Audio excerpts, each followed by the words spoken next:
Master, welcome back again to our channel. Panibagong araw, panibagong kabanata na naman ang pagsumasumay natin ngayong araw na ito. At kung bago ka sa ating channel, pag-click ang subscribe button and hit the notification bell para updated kayo sa ating mga susunod na videos. So mga Master, bago natin simulan ang ating kabanata ngayong araw na ito, huwag po sana natin skip yung ads mga Master, no, dahil malaking bagay na po yan sa ating munting channel. So simulan na natin kabanata ngayong araw na ito. Let's go! Kabanata 281 hanggang 300. Kabanata 281. Kitang-kita at lubusang ipinakita rito ang kayabangan at pagmamalabas ni Dane na kilalang-kilala sa industriya ng internet sa bansa. Talagang masama ang tingin niya kina Hudson at Jasper. Ngayon ay nag-iisip siya ng paraan para mapahiya sila pabalik matapos siyang ipahiya ng mga ito kahapon.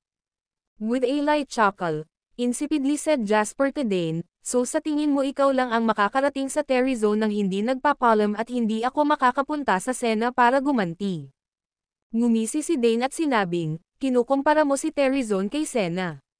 Baliw ka ba?" Hindi lang si Dane, kundi ang iba pang mga nakatataas ay nakatingin din kay Jasper at Hudson na parang mga tanga. Naramdaman nilang baka may sira sa utak ang dalawang ito at pumunta dito para insultuhan at ipahiya. Sa totoo lang, maliit pa si Terry Zone ngayon, pero makalipas ang ilang taon, hindi na rin kasya si Sena na dilaan ang sapatos ni Terry Zone, malamig na sabi ni Jasper. Nakatitig sa kanya si Dane bago huminga ng malakas. Nagtawanan din ang mga higher-up. Napuno ang buong meeting room ng kanilang mga pangungutya at walang pakundangan na tawanan. Umiling si Jasper sa gitna ng tawanan ni Dane at ng iba pa. Sabi niya, "Kahit gusto kong gamitin ang kakayahan ko para patunayan ito sa iyo, hindi na ako makapaghintay." Slam! 2 kasunduan ang ibinagsak sa mesa.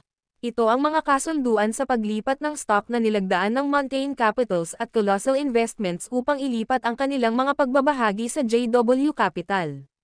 Inilipat ng dalawang ahensyang ito ang kanilang shares mula sa Sena patungong JW Capital, at sa pinagsama-samang shares nila, ito ay kabuuang 59%.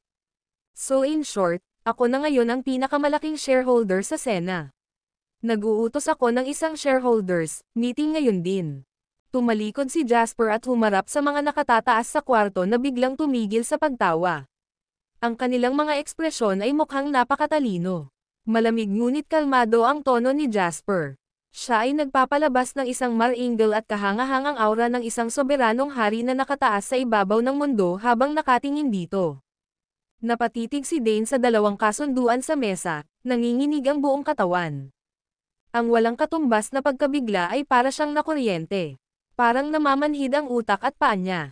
Paano ito posible? Imposible. Galit na napaungol si Dane.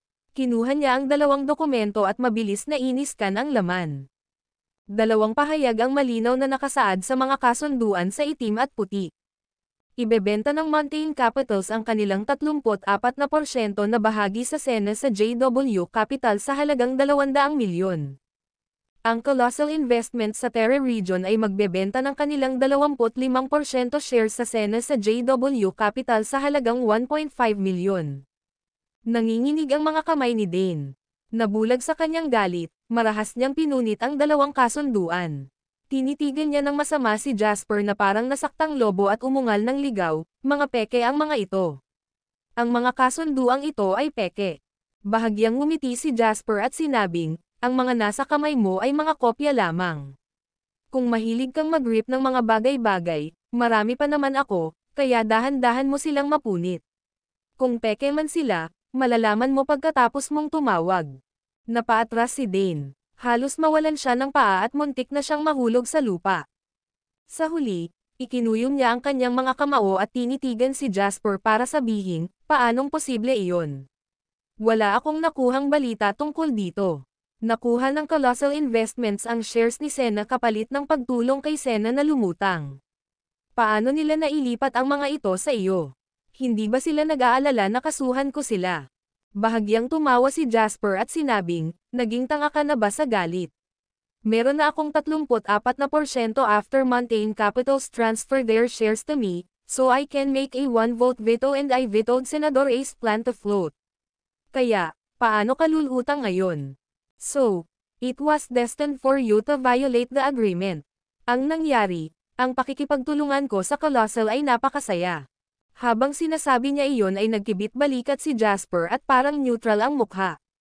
Nagdilim ang paningin ni Dane, at sa huli, hindi pa rin niya napigilan ang pagnanasang bumalik sa kanyang upuan.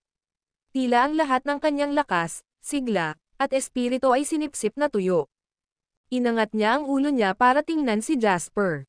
Puno ng matinding galit ang kanyang mga mata. Malungkot niyang sinabi, "Ano ang gagawin mo ngayon?" Tumingin si Jasper sa mga nakatataas at malamig na sinabi, "Ngayon, bilang pinakamalaking shareholder ng Sena, iminumungkahi ko na magkaroon tayo ng shareholders meeting ngayon. Mayroong 2 paksa ng talakayan para sa pulong na ito. Number 1, proposal na tanggalin ang chairman at director general ng Sena na si Dane Warren. Number 2, proposal na pagsamahin sina Sena at Terrizon. Ang una sa 2 paksang ito ng talakayan ay ang pag-alis kay Dane. Ang pangalawa ay upang sirain ang buong Sena. Nagkagulo ang lahat ng nakatataas. Bakas sa mukha nila ang pag-aalala, at hindi nila alam ang gagawin. Biglang tumayo si Dane at sumigaw ng lakas ng loob na nakuha niya mula sa hindi kilalang lugar, "Imposible. Hindi ako papayag dito. Ito ay pagpatay, at pinaghihiwalay mo si Sena. Kahit majority shareholder ka, wala ka man lang 67% na shares kaya hindi ka makakamit ng 2/3 voting right. Kaya ko pang tanggihan ang proposal mo." Mukhang nahulaan na ito ni Jasper. Bahagya siyang tumawa at sinabing, "Sige, inaanunsyo ko na ang JW Capital ay magpapabago ng 300 milyong halaga ng share para kay Sena. Ito ay diluted ayon sa kaukulang proporsyon ng mga pagbabahagi ng mga shareholder. Dane, ito ay maaaring sundin mo at mag-inject ng 300 milyon para masiguro mo pa rin ang 1/4 ng stock na tama, o ang aking 59% ay tataas sa 85% pagkatapos ng iniksyon na ito." Natahimik lahat ng tao sa kwarto pati si Dane. Lahat ng nakatataas ay may maputlang mukha sa sandaling ito. Nakakabingi ang katahimikan. Pagkaraang gawin ito ni Jasper ay parang may pumalakpak na kulog sa ibabaw ni Sena at babaliktarin nito ang buong kumpanya. Tuwang-tuwa si Hudson matapos itong mapanood. Pakiramdam niya ay may ilang mainit na dugo na nahuhugasan mula sa malalim na bahagi ng kanyang puso, at kailangan niyang ibuhos ang nasa isip niya. Bilang isang mag-aaral na may mahusay na kakayahan at ang katotohanan na pinamunuan niya si Terrizon mula sa wala hanggang sa kung ano ito ngayon, medyo pamilyar si Hudson sa pagpapatakbo ng kapital sa isang kumpanya. Ang napalitang pagtaas ng mga share at fund injection ay karaniwang mga masamang diskarte para saktan ang isang taong may pera.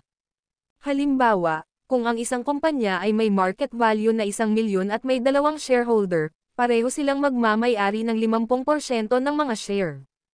Kung nais ng isa sa mga shareholder na magkaroon ng isang kumokontrol na bilang ng mga pagbabahagi sa kumpanya at sila ay napalitan ng 1 milyon ng mga pagbabahagi, kung gayon ang halaga ng merkado ng kumpanya ay tataas sa 2 milyon. Ang shareholder na convertibly tumaas ang shares ay magkakaroon ng 75% ng shares habang ang isa ay magkakaroon ng natitirang 25%. Ang diskarte na ito ay kadalasang ginagamit ng napakalakas na mga shareholder. Ito ay magiging isang madalas na taktika para sa kanila upang makontrol ang kumpanya. Ganyan talaga ang ginagawa ngayon ni Jasper. Kung sasaktan nila ang isa't isa gamit ang mga kapital at ikumpara ang lalim ng kanilang mga bulsa, hindi kayang talunin ni Dane Warren si Jasper Lane. Pagkasabi noon ni Jasper ay namula ang mukha ni Dane. Alam niyang nabigo siya sa pagguho ng lupa at wala nang legal iligtas sa kanya ngayon. Kahit kailan ay hindi niya maiisip na tahimik na makukumpleto ni Jasper ang pagbili ni Sena sa loob lamang ng isang araw. Kahit na hindi niya mapapalitan ang mga shares, ang kanyang 59% na shares ay magsisil sa kapalaran ng kalunos-lunos na pagtatapos ni Dane. Mapait na tumawa si Dane at tumingin kay Jasper. Sabi niya, "Nanalo ka, salbaha ka. Napaka-savage mo." Ang video na ito ay edited by Urban Storytelling. Kabanata 282. Lahat ng tao sa industriya ay nagsasabi na palagi akong gumagawa ng mga bagay sa pamamagitan ng patas na paraan o napakarumi, ngunit lahat sila ay bulag. Jasper, ikaw ang tunay na ganid. Pumunta ka kaagad sa leeg at huwag mag-iwan ng anumang silid upang maniobra. Ang ganda. Grabe talaga. Walang pakialam ang ekspresyon ni Jasper habang nakikinig kay Dane. Walang kasiyahan sa kanyang mukha o kahinhinan. Mukha siyang natural na parang kumakain o umiinom. Sino ang sumasang-ayon o hindi sumasang-ayon sa dalawang panukala na ginawa ko noon? Napatingin si Jasper sa higher-ups ni Senna habang nakatayo sa tabi ng table. Ang kanyang tono ay parang kalmado, ngunit may malaking panganib na nakatago sa kanyang boses. Walang nang-ahas na tumayo at hindi sumang-ayon sa kanya. Alam nilang kapag hindi sila nagkasundo, isa lang ang magiging wakas para sa kanila. Para mag-impake ng mga gamit nila at umalis. I'm forfeiting, ipinikit ni Dane ang kanyang mga mata at sinabing parang nagpapasakop sa kanyang kapalaran. Nang marinig ng mga nakatataas ang sinabi ni Dane, napayuko silang lahat. Nanginginig na tumayo si Dane at tinuro ang upuan niya. Ngumiti siya kay Jasper at sinabing, sa iyo na ang upuan na ito. Hindi naman tumanggi si Jasper. Dumiretso siya sa upuan ni Dane at umupo. Sa sandaling ito, lahat ng nakatataas ay bumantong hininga sa loob. Alam nilang nag-comeback na si Senna. Ang bandila ng industriya ng internet sa bansa at ang pinuno ng 4 na web portal, si Senna, ay opisyal na nakakuha ng bagong boss. Ito ay magiging isang malaking piraso ng balita na makakayanan ang industriya ng internet sa buong bansa. Habang nakaupo sa upuan ng karangalan sa silid ng pagpupulong, sinabi ni Jasper, nagawa na ang desisyon pagkatapos ng pagpupulong ng mga shareholder at tatanggalin namin si Dane bilang chairman at director general ng kumpanya. Pagkatapos nito, pipirmahan ko ang opisyal na dokumento para ipasa ito sa bawat departamento sa kumpanya. Ngayon, ititigil ng kumpanya ang lahat ng pag-atake sa Terrizone at ititigil ang planong lumutang. Ang iba pang mga gawain sa human resources ay mananatiling pareho. Nang sabihin niya ito, tumingin si Jasper sa mga nakatataas at matamlay na sinabi, may pagbabago sa taong may pinakamataas na posisyon sa kumpanya at walang alinlangan na makakaapekto ito sa working attitude ng ibang mga empleyado. Sana lahat ng nandito ay mapayapa ang mga empleyado mamaya para magawa nila ang kanilang mga trabaho gaya ng dati. Kahit na nagbago na ang may-ari ng Senna, hindi pa rin kami mapakali kung ano ang dapat gawin at kung ano ang dapat gawin. Nagkatinginan ang mga nakatataas, at may nagnakaw pa ng tingin kay Dane. Gayunpaman, nakita nila na si Dane ay parang sabang na natalo sa sabang. Nawala ang kanyang espiritu, sigla, at lakas. Nakaupo siya sa isang tabi na parang puppet. Nagbuntong hininga ang mga nakatataas, at hindi alam kung sino ang nanguna sa pagtawag. Oo, Mr. Lane. Oo, Mr. Lane. Sabay-sabay na sumang-ayon ang lahat ng nakatataas. Tumanggaw si Jasper at sinabing, dismiss. Sunod-sunod na lumabas ang mga nakatataas. Bago umalis, hindi nila namamalayan na tumingin kay Jasper at Dane. Ang isa sa kanila ay puno ng tapang na parang bagong hari na umakyat sa trono. Ang isa naman ay napayuko sa kalungkutan matapos masipa sa posisyon ng kapangyarihan. Pagkaalis ng mga nakatataas, itong lindol na nagsimula sa kaibuturan ng Senna ay agad na kumalat sa buong opisina. Pagkatapos noon, kumalat ito sa labas ng mundo bago tuluyang ginulat ang buong bansa. Sa loob ng silid ng pagpupulong, si Dane ay lumabas ng silid na walang gana. Alam niyang wala na siyang lugar sa Senna. Mr. Warren, wait, tawag ni Jasper para pigilan si Dane. Nang marinig ni Dane na binago ni Jasper ang paraan ng pagharap nito sa kanya, napatikip siya ng ngipin at lumingon para tingnan si Jasper. Tinanong niya, ipapahiya mo na naman ba ako? Walang ganang sabi ni Jasper, plano kong imbitahan ka, Mr. Dane Warren, na maging bagong general manager ng Senna. I wonder kung interesado ka dito. Nagulat si Dane pagkatapos niyang marinig iyon. Titig na titig siya kay Jasper, at puno ng pagdududa ang mga mata nito. Hindi mo ba ako papaalisin sa Senna? Hindi lang si Dane ang may tanong na ito, maging si Hudson ay curious. Tumingin siya kay Jasper na nagtataka para malaman ang dahilan. Mahinahong sinabi ni Jasper, nasusuklam ako sa iyong moral na karakter, Mr. Warren, ngunit kailangan kong aminin na bilang tagapagtatag, ikaw ang may pananagutan na dalhin si Senna sa antas na ito ngayon at sa mga tagumpay nito. Sa tingin mo ba binili ko si Senna para lang sipin ka at ilabas ang galit ko? Masyadong childish yun.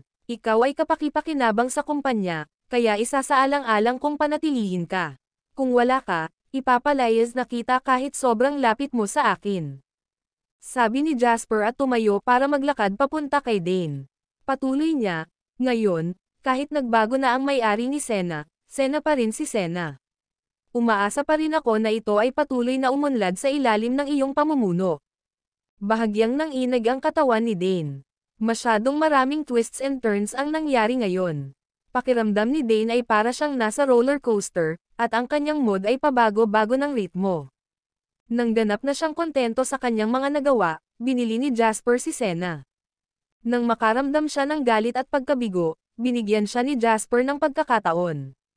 Naramdaman pa ni Dane na para siyang puppet sa ilalim ng kontrol ni Jasper na gagawin ang anumang naisin ni Jasper. Ay, mariin na ikinuyom ni Dane ang kanyang mga kamao at nag-aatubili na tumingin sa meeting room pati na rin sa maliwanag at malawak na opisina. Ito ay lahat ng kanyang dugo at pawis. Gagawin ko, ipinikit ni Dane ang kanyang mga mata at sinabi. Ngumiti si Jasper at inabot ang kamay kay Dane. Inabot din ni Dane para hawakan ng mahigpit ang kamay ni Jasper. Nagkatinginan ang dalawang lalaki sa mata. Pinigilan ni Dane ang kanyang galit at puot. Itinago ang mga ito sa pinakamalalim na bahagi ng kanyang puso, na nag-iiwan lamang ng mga salungatan. Noong sinaunang panahon, si Reyna Boudica ay matiyagang nagdusa ngunit matatag na nagpasya para sa paghihiganti. Ngayon, handang tiisin ni Dane Warren ang kahihiyan upang iligtas ang kanyang balat pansamantala upang maipaghiganti ang kanyang sarili sa hinaharap. Tinapik ni Jasper ang balikat ni Dane at nagkunwaring walang napapansin. Ang kanyang ngiti ay mukhang tahimik at hindi nagmamadali. Kuwit, sa loob ng opisina ng chairman. Siyempre, hindi na makakapagpatuloy si Dane sa opisinang ito. Pagkatapos niyang mag-impake ng mga gamit ay bumaba siya para maghanap ng bakanteng opisina. Isinabot niya ang plaque na nagsasabing General Manager, at pumasok sa loob. Sa kabilang banda, nagteteya naman sina Jasper at Hudson sa opisina ng chairman. Talagang marunong mag-enjoy si Dane, nakangiting sabi ni Jasper habang humihigop ng superior green tea. Hinangaan ni Hudson ang opisina ni Dane na may floor area na sobrang laki. May parlor, meeting room, at lounge sa loob ng kanyang opisina. Nang maalala niya ang simple at hindi magandang opisina, napabuntong hininga siya. Hindi ko malalaman kung hindi ako gumawa ng comparison. After comparing, hindi talaga may kukumpara ni Terryzone kay Senna. Tumawa si Jasper at sinabing, hindi mo kailangang i-undervalue ang sarili mo. Kahit na ang opisina ni Terryzone ay hindi maganda, ang pakiramdam na ibinigay nito sa akin ay mas mahusay kaysa sa isang maliwanag at malawak na opisina. Tumanggaw si Hudson at ngumiti. Sabi niya, naniniwala ako na malapit nang magkaroon ng opisina si Terryzone na mas maluhok kaysa dito. Ang video na ito ay edited by Urban Storytelling. Kabanata 283. Hindi mo kailangang mag-alala na hindi ko papansinin si Terryzone dahil mayroon akong Senna ngayon. Natatawang sabi ni Jasper, mas mabuting magsabi siya ng mas maaga. Sa kasalukuyan, pananatilihin ng JW Consortium ang Terryzone at Senna bilang dalawang magkahiwalay na kumpanya, ngunit silang dalawa ay natural na magiging magkahiwalay na kaalyado. JW Consortium. Ito ang unang pagkakataon na narinig ni Hudson si Jasper na nagsasabi nito. Mula rito, nalaman niya ang ilan sa mga ambisyon ni Jasper. Gusto niyang gawing financial group ang JW Capital na binuo ng iba pang kumpanya. Ito ay hindi isang ideya na magkakaroon ng isang normal na tao. Huminga ng malalim si Hudson. Napagpasyahan niya na kung ang JW Consortium ay magiging isang katotohanan o kahit na anong yugto ang mararating nito sa darating, ang kanyang Terryzone ay dapat ang pinakamahusay sa lahat ng iba pang kumpanya. Pagkalabas ng opisina ay inangat ni Jasper ang tingin para makita si Dane. Nakatayo siya sa pintuan, nagdadalawang isip kung kakatok ba siya o hindi. Nang magtama ang kanilang mga mata, medyo nahihiya si Dane. May maitutulong ba ako sa iyo? Tanong ni Jasper. Mapanghamong sinabi ni Dane, kailangan kong magulat tungkol sa kanilang negosyo. Magulat. Walang ideya si Dane kung kailan siya huling nagsumbong sa isang tao, maaaring mga taon. Matapos simulan si Senna, siya ang palaging taong may pinakamataas na kapangyarihan at ang taong iniulat ng mga tao. Tumanggaw si Jasper at pinapasok si Dane sa opisina. Sabi niya, anong problema? Mabilis na inayos ni Dane ang kanyang sarili at sinabing, nagbago ang saklaw ng trabaho ko sa opisina, kaya sino ang mananagot sa trabahong papasok pagkatapos nito? Anong arrangement? Sabi ni Jasper, ikaw pa rin. Napatingin si Jasper kay Dane na bakas sa mukha ang gulat at masiglang sinabi, I'll arrange someone to be the Director General of Sena. Kapag nangyari iyon, kailangan mo lang makipagtulungan sa kanya. Naramdaman ni Dane na sumikip ang kanyang puso nang magtanong siya, maaari ko bang malaman kung sino iyon? Jack Tanner. Nagmamalaki at mayabang si Dane. Hindi siya papayag na sumuko kay Jasper. Alam na ito ni Jasper sa simula pa lang. Sa katunayan, naisip ni Jasper na paalisin si Dane sa Sena noon. Gayunpaman, nagdudulot ito ng napakahirap na problema para kay Jasper. Wala siyang masyadong tao na kayang humawak ng ganoon kalaking kumpanya tulad ni Sena. Napakalaking kumpanya ni Sena, kaya kailangan niya ng kasanayan at may karanasang team para patakbuhin ang kumpanyang ito. Si Jasper ay hindi isang Diyos, kaya hindi niya kayang suportahan si Sena ng mag-isa. Dahil dito, ang pagkawala ni Dane ay isa sa kanyang mga hakbang sa paghinto. At saka, imposibleng lubos na pagkatiwalaan ni Jasper si Dane. Sa kanyang nakaraang buhay, matapos maging listed company ang Sena ni Dane, nagkaroon siya ng malaking conflict sa mga financiers dahil sa kanyang ugali. Noong nasa pinakaseryosong yugto na sila, pinangunahan niya ang kanyang management team na banta ang mga financier. Aniya, kapag hindi nila natupad ang kanyang mga kinakailangan, magkakaroon sila ng mass resignation. Ang salubing ito ay lubos na nagalit sa mga financier, kaya pinalayas nila si Dane sa Sena. Bilang tagapagtatag, si Dane ay tinanggal ng kanyang sariling kumpanya. Ito ang unang pagkakataon na nangyari ito sa bansa at nagdulot ng ganitong kontrobersya. Dahil dito, naunawaan ni Jasper na kapakipakinabang si Dane ngunit hindi niya ito maibibigay sa kanya ng napakaraming responsibilidad. Ang Terry Zone ay dahan-daang umuunlad ngayon at kasama si Hudson, magiging maayos si Terry Zone. Dahil dito, sa wakas ay makakapagtagal si Jack. Para naman sa management, sapat na ang kakayahan ni Jack para bigyan si Dane ng matinding pagkatalo. Panatag si Jasper na ilipat siya kay Sena. Natigilan si Dane sa mga salita matapos niyang marinig ang pangalan ni Jack. Sa huli ay tumango siya, at hindi masabi ni Jasper kung masaya siya o galit.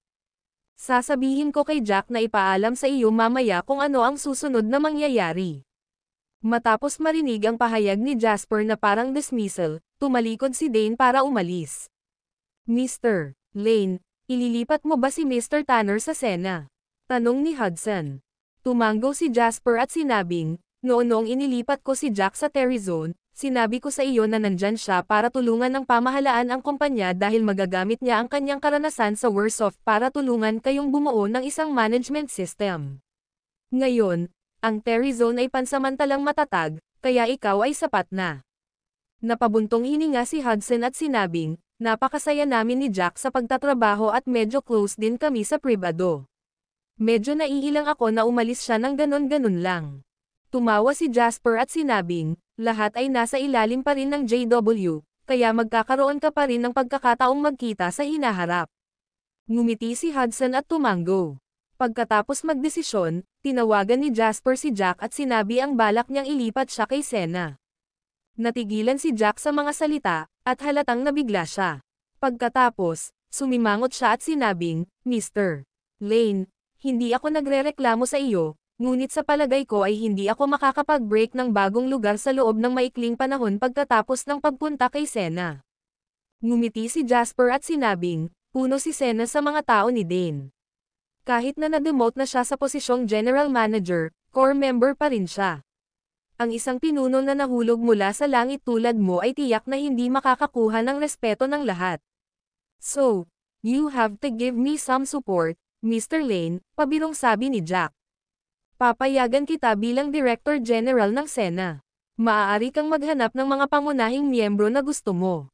Sa ganitong paraan, magkakaroon ka ng kapangyarihan, at makikita natin kung gaano katagal kailangan mong pabagsakin si Sena ng buo, sabi ni Jasper. Nagningning ang mga mata ni Jack. Sa totoo lang, hinahanap-hanap niya ang isang plataporma kung saan ganap niyang maipapakita ang kanyang kakayahan. Masaya man siya noong nasa Terry Zone siya, at the end of the day, Nakagapos ang kanyang mga kamay at paa. Iba ngayon na ililipat siya kay Senna. Kahit na magiging mahirap dahil gusto ni Jasper na masira niya ang yelo at masira ang bagong lupa, ito ay isang pagsubok at pagkakataon din. Sige, 3 buwan. Makikita mo ang mga resulta sa loob ng 3 buwan. Seryosong sabi ni Jack. Bahagyang tumawa si Jasper at sinabing, kung hindi mo nagawa iyon pagdating ng panahon, masasapak ka. Pagkatapos niyang ibaba ang telepono, bumaba si Jasper kasama si Hudson para mananghalian. Gayunpaman, muling tumunog ang kanyang telepono. Tumingin si Jasper at galing kay Dawson. Mabilis niyang sinagot ang tawag. Jasper, remember what I told you then about Easy Media. Kailangan mong isara ang deal sa lalong madaling panahon. Nakatanggap ako ng balita na may isang taong may malawak na background na nakipagkita kay King Brothers at pinaplano nilang bilhin ang kanilang kumpanya. Pagkarinig nun ni Jasper, naging solemn na ang mukha niya. Tanong niya, isang malawak na background. Alam mo ba kung sino iyon? Sabi ni Dawson, wala akong ideya, pero ayon sa kaibigan ko, anak siya ng isa sa mayamang pamilya sa capital city. Kung hindi natin ito gagawin ng tama, mahihirapan tayo. Kumunat ang noo ni Jasper at sinabing, nasa capital city ako ngayon. Bigyan mo ako ng contact number, Uncle Schuler. Aayusin ko ito sa lalong madaling panahon. Ang video na ito ay edited by Urban Storytelling. Kabanata 284. Binigyan siya ni Dawson ng isang address bago seryosong sinabing, Jasper, mahigit 10 taon ko ng pagkakaibigan ang kaibigan kong ito, kaya maaasahan siya. Maaari kang pumunta sa lugar na ito para hanapin siya. Hindi naman siguro siya magsisinungaling sa akin. Kung talagang galing sa Swallow Capital Residence ang kabilang partido, susuko na lang tayo kung alam nating mabibigo tayo kahit subukan natin. Tapos, marami pa namang entertainment company dyan. Kung hindi natin mabibili ang isang ito, maaari tayong bumili ng isa pa. Gayunpaman, ang mga tao mula sa mahusay na institusyon ay hindi madaling makitungo at sila ay napaka-demanding din. Hindi natin kailangang gumawa ng problema sa ating sarili. Napangiti si Jasper at sinabing matapos marinig iyon, huwag kang mag-alala, Tio Schuler. Gagawin ko ang mga bagay habang nananatili sa mga pamantayan. Tumawa si Dawson at sinabing, alam ko, pero hindi mo kailangang maging mahina. Hindi kami mga fruitcake na magpapahintulot sa mga tao na gawin ang anumang bagay sa amin.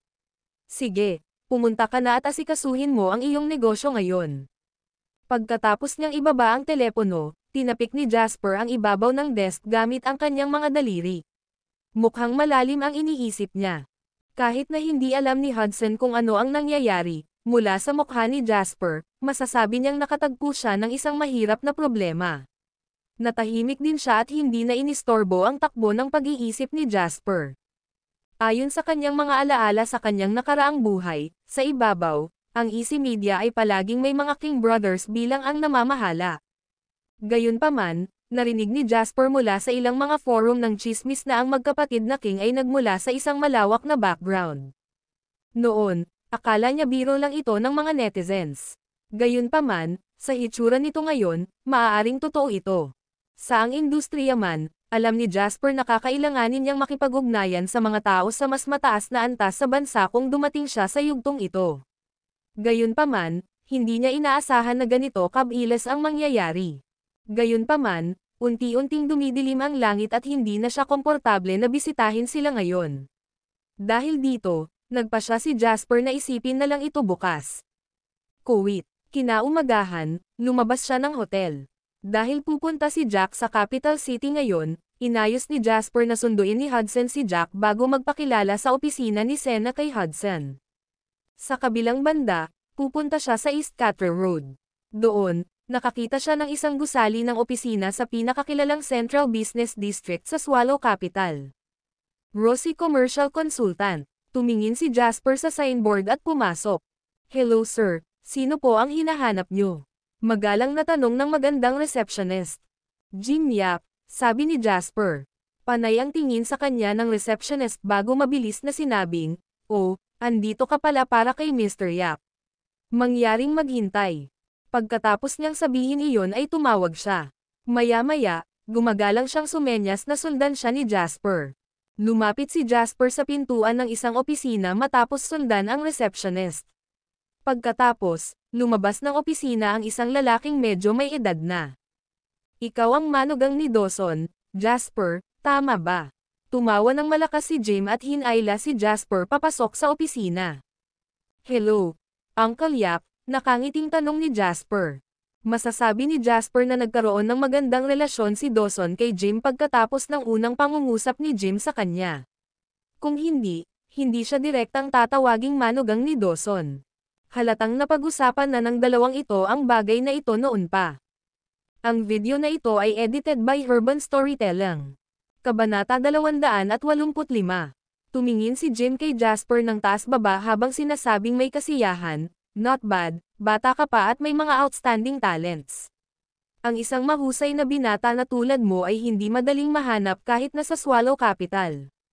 Nakangiting sabi ni Jasper, umaasa lang ako sa swerte ko. Hindi ako nangangahas na tingnan ang lahat ng tao sa mundo. Humalaklak si Jim at tapat na sinabi, ang mga taong hindi kasama, ay hindi magkakasama. Katulad ka lang ni Dawson noong bata pa siya. Ikaw ay may talento at gayon pa man ay napaka-humble. Sandaling nag-chat ang dalawa habang sinabi ni Jim, Jasper, bakit sabi ni Dawson you're planning to buy an entertainment company? Nagtanong ako sa lahat ng dako tungkol sa bagay na ito. Sa tingin ko alam mo na ang nangyari sa huli. Ang Easy Media ay may intensyon na magbenta, ngunit ang mga boss ng kumpanyang ito ng entertainment ay magkapatid. Noon, wala silang nagkakaisang opinyon, kaya naantala ito ng ilang panahon. Pagkatapos ng pagkaantala na ito, lumitaw ang gulo. Ang isa pang karibal ay lumitaw at siya ay may napakalawak na background. Nang marinig ito ni Jasper, tinanong niya, sino siya? Humalaklak si Jim at sinabing, ang Swallow Capital ay hindi katulad ng ibang mga lungsod. Maraming matataas na opisyal at big shots dito. Ayon sa aking kaalaman, lumitaw sa pagkakataong ito ay kabilang sa pangalawang ranggo na pamilya sa Swallow Capital. Bahagyang kumunot ang noo ni Jasper. Ang pangalawang ranggo na pamilya sa Swallow Capital. Kahit ang pinakamaraming pamilya sa probinsya ay hindi makakalaban sa kanila kung sila ay ilalagay sa iisang silid. At saka, ang kanilang pamilya ay dapat magkaroon ng malalim na koneksyon sa mga taong gumawa ng publisidad. Kung hindi, ang batang master na ito mula sa susunod na henerasyon ay hindi nais na bumili ng isang kumpanya ng media. Kung tutuusin, ang kanyang pamilya. Mayroon ng mga mali, kaya madali para sa kanya na gawin ito. Seryoso ang mukha ni Jim habang sinasabi, kaya, Jasper, kung determinado ka, susubukan natin.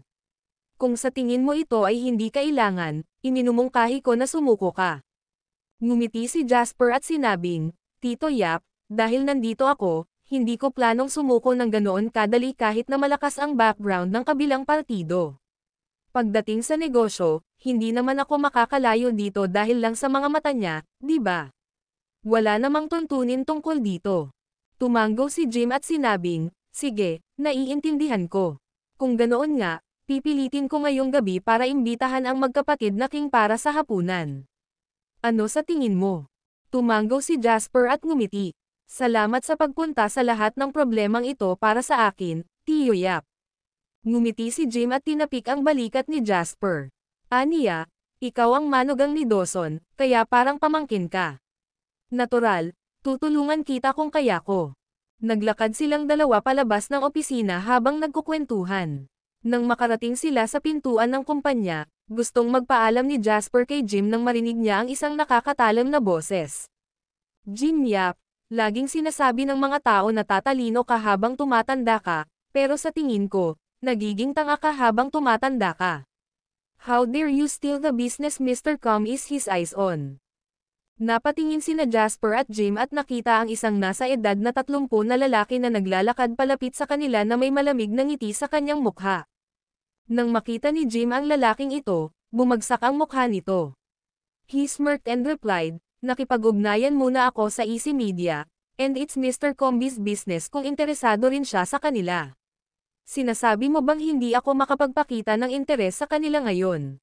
George, middleman ka lang, bakit parang poser ka sa harap ko? Napangisi si George Powell at sinabing, sinasabi mo ito na parang napakaranggal mo. Kung middleman ako, di ba isa ka rin? Ang pinagkaiba lang natin ay nagtatrabaho ako kay Mr. Com this time. At ikaw, magmadali at sabihin sa iyong lalaki na itali ang kanyang buntot sa pagitan ng kanyang mga binti at mag-scram. Sabi ni Mr. Com kung may maglalakas loob na magnakaw sa kanya ng Easy Media, ibig sabihin sinasadya nilang ipahiya siya. Si Jim ay may kakilakilabot na ekspresyon sa kanyang mukha, at hindi niya namamalayan na sinilip si Jasper. May pidgel na takot at galit sa kanyang mga mata. Natuwa si George sa titig ni Jim. Tumingin siya kay Jasper at hindi makapaniwalang sinabi, ito ba ang taong gustong gumawa ng Easy Media kay Mr. Com? Mukha siyang tanga na kailangan pa ng bote niya. Ha, anong biro? Tumingin si Jasper kay George na walang ekspresyon sa mukha. Matamlay niyang sabi, nauna akong tumingin dito, kaya kung pagnanakaw ang pinag-uusapan, sa tingin ko ang amo mo na si Mr. Com ang nagnanakaw sa akin. At saka, sino ka sa tingin mo? Sa tingin mo ba may karapatan kang hadlangan kami? Pagkasabi nito ni Jasper, galit na galit si George. Sa kabaligtaran, ngumiti si Jim at nakaramdam ng labis na kasiyahan. Sinabi niya sa kanyang puso, "Atoboy, hindi siya duwag." Ang video na ito ay edited by Urban Storytelling. Kabanata 286. Galit na pinandilatan ni George si Jasper at sinabing, bago ka lumabas, hindi ba sinabihan ka ng mga magulang mo na maging low profile sa labas para hindi ka makasakit ng ibang tao? Walang ganang sagot ni Jasper, sinabi nga sa akin ng mga elder sa bahay ko na maging mapagpakumbaba at low profile sa labas. Dagdag pa, sinabi rin nila sa akin na huwag eye contempt ang iba ng padalos-dalos. Nang marinig ito ni George, naisip niya na si Jasper ay natakot at walang kumpiyansa. Magsasalita pa sana siya pagkatapos ngumisi, narinig niyang nagpatuloy sa pagsasalita si Jasper. Ngunit sinabi lamang nila sa akin na dapat akong maging magalang sa mga tao. Kung ang isang aso ay patuloy na tumatahol sa akin, maaari ko lang itong sipin. Ang mga salita ni George na nasa dulo ng kanyang dila ay pilit na isinuot sa kanyang lalamunan. Sa isang iglap, sobrang dilim ng mukha niya. Maging si Jim ay natigilan sa mga salita. Pagkatapos, siya ay natawa at nakaramdam ng labis na pag-aalala. Si George ang kanyang karibal, at maging ang kanilang mga kumpanya ay nasa iisang gusali. Mayroong maraming mga kaaway sa parehong industriya, ngunit maaaring malaman ng isa kung gaano kakilakilabot ang kanilang relasyon sa hitsura lamang nito. Nakipag-ugnayan si Jim sa Easy Media at itong lalaking nasa harap nila na nagngangalang George ay paparating sa pagitan nila ngayon habang ginagamit si Mr. Com para paghiwalayin sila. Ginagamit lang niya ang kapangyarihan at impluwensya ni Mr. Com para kutsain si Jim nitong mga nakaraang araw. Ngayon, hindi inaasahan ni Jim na may lalabas niya ang kanyang galit sa pamamagitan ni Jasper. Ang tawa ni Jim ay naging dahilan ng pagdilim ng mukha ni George. May bakas ng panlalamig sa kanyang mga mata na nanlilisik kay Jasper. You little idiot, hindi ka ba natatakot na aapakan ka ng mga tao dahil sa pagiging bastos sa Swallow Capital? Malamig na tumingin si Jasper kay George at walang sabi-sabing, ang kabaitan ay palaging ibinabalik ng 10 ulit, ngunit kung maglakas loob kang tawirin ako, makakatanggap ka rin ng 10 ulit na kapalit. Napakabastos. Ikaw ay napakabata ngunit ikaw ay isang napakalaking poser. Dapat mong malaman na ang Swallow Capital ay hindi kasing simple ng iniisip mo. May mga taong hindi mo kayang masaktan. Kung matapakan ka, makahiga ka lang sa lupa at humingi ng awa. Ngumisi si George, at malamig ang kanyang mga mata. Siyempre, maraming tao na tatapakan ako sa Swallow Capital, pero masisiguro kung wala ka sa listahan. Isa ka lang hard thug na halos wala ng uod sa circle nila. Nagkibit balikat si Jasper, at bakas sa mukha niya ang insipid. Wala man lang siyang pakialam kay George. Ang ganitong uri ng tao ay isa lamang hard thug.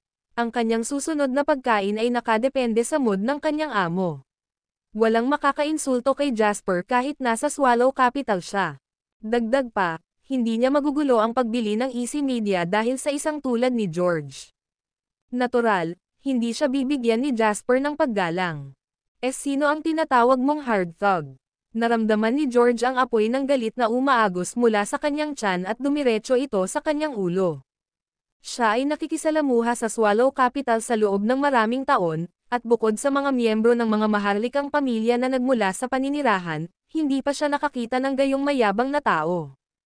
Dagdag pa, nagtanong siya tungkol sa mamimili na nakipag-ugnayan kay Jim at alam niyang hindi siya mula sa Swallow Capital.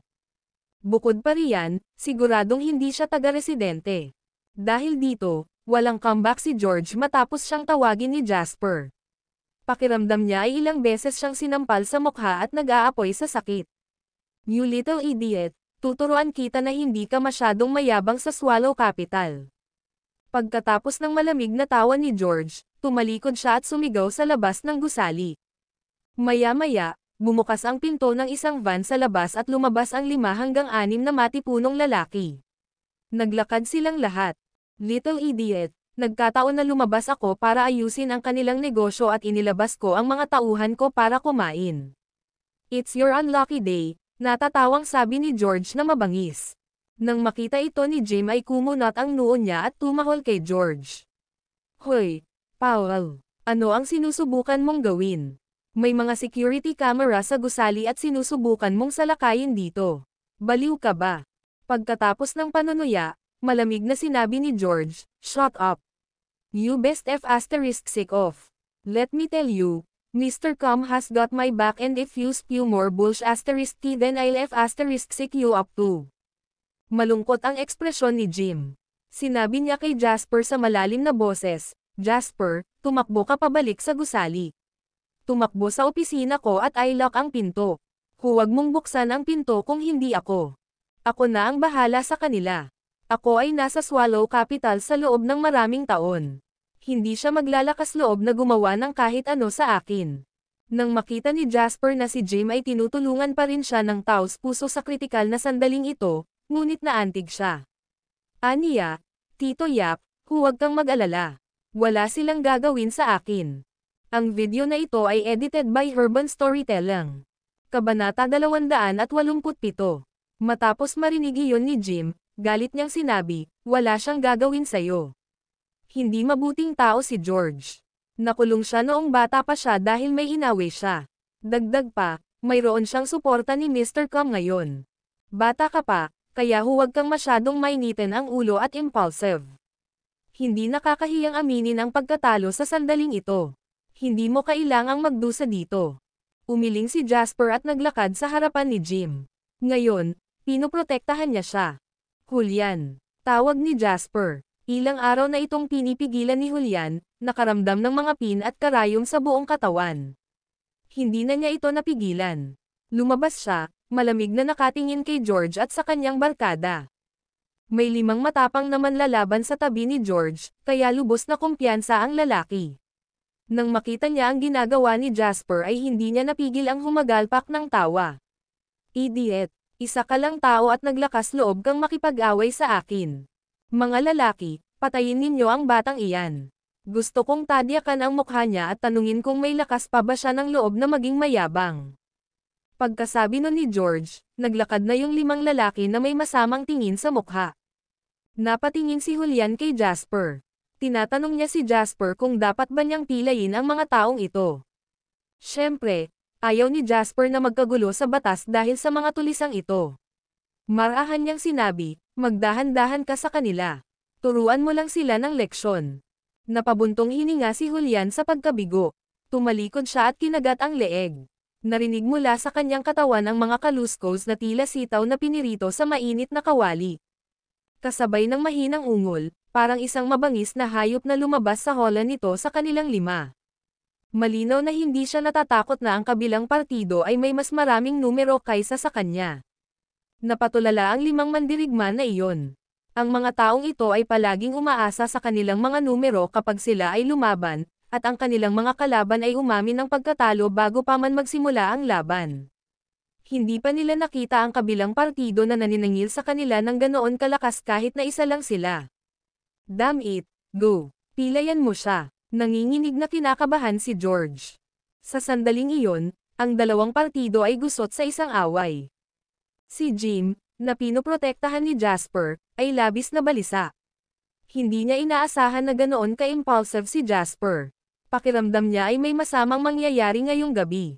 Kung si Jasper ay binugbog ni George sa lugar na ito, Paano niya magagawang harapin ang kanyang matalik na kaibigan na si Dawson? Nang maisip niya ito, nagngangalit si Jim at tumalikod upang tumakbo sa lobby ng gusali. Binuksan niya ang fire cabinet at naglabas ng palakol. Nagdesisyon siya na hindi niya hahayaang may mangyari kay Jasper. Gayunpaman, nang siya ay naglalakad gamit ang palakol, nakita niya ang mga tauhan ni George na nakahandusay sa lupa. Nag-iiyakan sila at humihingi ng awa. Hawak ni Jim ang palakol pagkatapos magdesisyong sunugin ang kanilang mga bangka, ngunit ngayon, nakatitig siya sa unahan. This turn of events. Bakit iba ito sa kung ano ang iniisip niya? Nakita ni Jasper ang palakol sa kamay ni Jim at nadama niya ito. Humagalpak siya ng tawa at sinabing, "Tito Yap, si Julian ang bodyguard ko. Marunong siyang lumaban. Ang galing niya." Sa sandaling iyon, hindi alam ni Jim kung ano ang sasabihin. Bukod kay Jim, naramdaman ni George na para siyang nanonood ng sine. Paano matatalo ng isang normal na tao sa totoong buhay ang 5 tao ng sabay? Sa sandaling ito, lumapit si Julian sa kanya. Sa sobrang takot ni George ay nanginginig ang buong katawan. Ang walang emosyong mga mata ni Julian ay nakaramdam siya ng panginginig sa kanyang likuran. "Lumayo ka sa akin. Huwag ka nang lalapit," sigaw ni George bago tumalikod para tumakbo palayo. Gayunpaman, sa sandaling lumingon siya, naramdaman niya ang paghigpit ng likod ng kanyang leeg. Tapos, parang lumilipad siya nang hawakan ni Julian ang leeg niya at pabaligtad na hinampos siya sa harap ni Jasper. Sa isang malakas na kalabog, napasubsob siya sa mukha. Namula ang mukha ni Jim. Nakaramdam din siya ng sakit para kay George. Ang video na ito ay edited by Urban Storytelling. Kabanata 288. Pakiramdam ni George ay parang nag-shift out of place ang kanyang mga organo. Kumakalam ang kanyang tiyan, at nakaramdam siya ng kilabot. Pilit siyang bumangon ngunit nanghihina at walang lakas ang buong katawan niya. Buong lakas niyang inangat ang kanyang ulo ngunit tanging leather shoes ni Jasper ang nakikita niya. Humakbang si Jasper at tumingkayad. Yumuko siya para tingnan si George, tinatapik ang mukha. "Napakasaya mong tawagin akong maliit na tanga, ha?" Mahigpit na kinagat ni George ang kanyang mga ngipin, ngunit sa sandaling ito, kahit na siya ay determinado, hindi na siya naglakas loob na magsalita. "Palagi mong sinasabi na mataas ang pusta sa Swallow Capital. Naging masaya ka ba sa pag-arte na parang poser?" Hingal na hingal si George habang tinitiis ang sakit sa dibdib at tiyan. Ibinuka niya ang kanyang bibig ng mapanghamon at sinabing, "Patayin mo lang ako o tagterin mo ako kung manggahas ka." Gaano katigas ang ulo. Ngumiti si Jasper, at nanlamig agad ang mga mata niya. "Isa ka lang thug sa pinakamababang antas sa lipunan ng Swallow Capital, kaya bakit ka kumikilos na parang kili sa harap ko?" Ang kili ay isang dialect at slang sa Swallow Capital, ibig sabihin ay isang matandang sorrow o isang taong hindi karapat-dapat para sa lipunan. Itinaas ni Jasper ang kanyang kamay para hawakan ang pisngi ni George at pilit na itinaas ang ulo para tingnan ang mga mata nito. Mahinahong sinabi ni Jasper, "Oo, malaki ang pusta sa Swallow Capital, pero wala itong kinalaman sa mga katulad mo. Huwag mong isipin na dahil lang sa ilang taon kang nasa Swallow Capital ay big shot ka na rito." Nanginginig si George. Hindi niya alam kung nanginginig ba siya dahil sa galit o sakit. Pakiramdam niya ay durog na ang kanyang dignidad sa sinabi ni Jasper bago ito ibinagsak sa sahig para matapakan. Gustong-gusto ni George na magkaroon ng punyal sa kanyang kamay para mapatay niya si Jasper sa pagpaparamdam sa kanya ng ganito. "Mr. Lane, tanggalin ko ang isang braso niya." Matagal nang naasar si Julian sa kay-abangan ni George. Nang makita niyang nakatingin pa rin siya kay Jasper ng masama na may galit sa mukha, hindi niya maiwasang mag-propose. Sa puso ni Julian, si Jasper ang kanyang tagapagligtas, isang taong iginagalang niya sa kanyang mundo. Hindi siya papayag na may manginsulto kay Jasper. Utang niya kay Jasper ang buhay niya, at hindi lang iyon ang sinasabi niya. Kung nasa life and death situation sila balang araw, handa siyang kunin ang bala para kay Jasper. Nang marinig ito ni George, nag-flash sa utak niya ang mga eksena ni Julian na nakikipaglaban sa kanyang 5 mandirigma hanggang sa sila ay bagbog at bagbog. Tapos, nakita niya si Julian na naglalakad palapit sa kanya na napakalamig ng mga mata na parang makapatay. Natulala si George. Nakakulong na siya noon at alam niyang may mga taong talagang may lakas ng loob na pumatay. Isa pa, ngayon ay sinasabi ni Julian na pipalayan niya ang isang braso ni George. Hindi nagduda si George na kung tumanggaw si Jasper ay gagawin talaga ni Julian. Ang kanyang matinding takot ay naghugas ng lahat ng kanyang puot. Ang kanyang mga mata ngayon ay puno ng takot habang nanginginig. Hindi, nagkamali ako, si George ay naging duwag. Sir, my good sir, huwag niyo po sana akong lampoin. May mga security camera sa buong lugar. Ang isang malaking shot na tulad mo ay hindi dapat magkaroon ng problema sa batas dahil sa isang menor de edad na karakter na tulad ko, hindi ba? Nang makita ni George ang kalmado at walang pagbabagong ekspresyon ng mukha ni Jasper, mabilis niyang sinigawan si Jim, Mr. Yap, please tigilan mo na siya. Huwag mong gawing malaking bagay ito. Gustong-gusto ni Jim na lawayin ang mukha ni George ngayon. Marami na siyang nakitang walang hiyang tao noon pero wala pa siyang nakitang walang hiya gaya ni George. Gayunpaman, tama si George. Kung talagang may ginawa si Julian kay George, magkakagulo si Jasper dahil wala sila sa paanan ng emperador. Ang video na ito ay edited by Urban Storytelling. Kabanata 289. Jasper, huwag kang padalos-dalos, mahinang sabi ni Jim. Bahagyang tumawa si Jasper. Sa simula pa lang ay wala siyang planong gawin kay George. Ang pagkakaiba sa pagitan ng isang may sapat na gulang at isang bata ay ang isa sa kanila ay alam kung paano timbangin ang mga kalamangan at kahinaan. Hindi sila mabubulag ng panandali ang emosyon. Kung lampoy niya si George, magiging maganda ang pakiramdam niya. Gayunpaman, ano ang susunod na mangyayari? Hindi niya matatakasan ang kahihinatnan ng kanyang mga krimen. Ito ay magiging isang napakalaking kawalan kung siya ay naging dahilan upang makonvict si Julian dahil sa isang menor de edad na karakter tulad ni George. Gayunpaman, hindi naisip ni Jasper na takutin siya ng kaunti. Sabihin mo sa akin, sino iyong Mr. Com na nasa likod mo? Malamig na tanong ni Jasper. Hindi na naglakas loob si George na magtago. Ibinuhos niya ang lahat na para bang natapon ang isang bag ng beans. Mr. Si Com ang pangalawang anak ng pamilyang Com. Kagagaling lang niya sa pag-aaral sa ibang bansa. Dahil karamihan sa mga big shots mula sa pamilya Com ay sangkot sa public relations at may celebrity girlfriend si Mr. Com, plano niyang pumasok sa industriya ng media.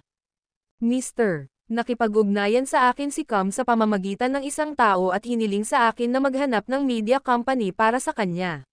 Nagkataon, pinapanood ko si Jim noong mga panahong iyon at alam kong naghahanap din siya ng media company. Dahil dito, nakipag-ugnayan ako sa Easy Media kasunod ng kanyang mga pahiwatig. Sa huli, nasiyahan si Mr. Com at ganoon ang nangyari. Nanlamig ang mga mata ni Jasper. Tumayo siya at sinabi kay Jim, Tito Yap, sa tingin ko ito ay mas komplikado kaysa sa naisip natin. Malamig na tiningnan ni Jim si George na nasa sahig at sinabing, hindi ko akalain na nagsimula ang lahat dahil pumagitna sa atin ang B**** na ito. Nagtataka ako kung bakit nagkataon lang na nakuha ni Mr. Com ang balita sa sandaling nakipag-ugnayan ako sa Easy Media. Sinilip ni Jasper si George na nakahandusay sa lupa at hindi sumilip. Mahina niyang sinabi, get lost. Matapos marinig iyon ni George, para siyang nakatanggap ng pinakamalaking pagpapatawad sa mundo. Pinilit niyang bumangon sa sahig bago siya napahiga. Sa kabilang banda, ang iba pang 5 mandirigma ay nagtulungan sa isa't isa mula sa lupa bago tumakas din. Napatingin si Julian sa mga figurine ng mga taong tumatakbo palayo. May bakas ng panghihinayang sa kanyang mga mata. Ginuganito pa rin niya ito dahil kulang siya. Sa di kalayuan, pumasok si George sa kotse at malakas na sinara ang pinto. Tuluyan ng kumalma ang naghuhumindig niyang puso. Matapos mawala ang takot, nagsimulang umusbong ang malalim na puot mula sa loob. Ibinaling niya ang kanyang ulo at pinandilatan si Jasper na nasa di kalayuan na may galit sa kanyang mga mata. Masyado niya itong hinamak na halos maduraj ang sariling ngipin. B****, napakaraming taon na akong nakikisalamuha sa Swallow Capital at hindi pa ako nakaranas ng ganoong kalaking kawalan. Binugbog pa ako ng hayop. Sa sandaling ito, ang mga bagbog at bagbog na mandirigma ay sumakay na rin sa kotse. Lahat sila ay nakatingin kay George nang may sama ng loob. Anong gagawin natin ngayon, boss? Tanong ng isa sa mga manlalaban na nakabakaka ang mga pangil. Nang ibukan niya ang kanyang bibig ay sinabunutan nito ang sugat sa gilid ng kanyang bibig. Huminga siya ng malalim dahil sa sakit. Kahit na gustong-gusto ni George na sampelan ang bawat isa sa kanila at tawagin silang lahat na walang kwenta dahil sa pagpapahiya sa kanya, alam niyang hindi niya magagawa iyon. Kung hindi, mawawala ang kasikatan niya sa kanila at kung nangyari iyon, sino pa ang gugustuhing makatrabaho siya? Nakontrol ni George ang kanyang masamang pakiramdam at kinuha ang isang briefcase mula sa kompartimento ng armrest. Pagkatapos ay naglabas siya ng limpak-limpak na pera para sa kanila. Ito ay para sa iyong gastos sa pagpapagamot. Dapat muna kayong magpagaling pansamantala. Ang manlalaban na kausap kanina ay masayang kinuha ang pera. Habang hawak niya ang malamig na hard cash sa kanyang mga kamay, hindi na gaanong masakit ang mga sugat sa kanyang katawan. Kahit na nakuha na nila ang pera para sa kanilang mga gastusin sa pagpapagamot, asar pa rin sila. Kung tutusin, binugbog sila at nawalan din ng dignidad.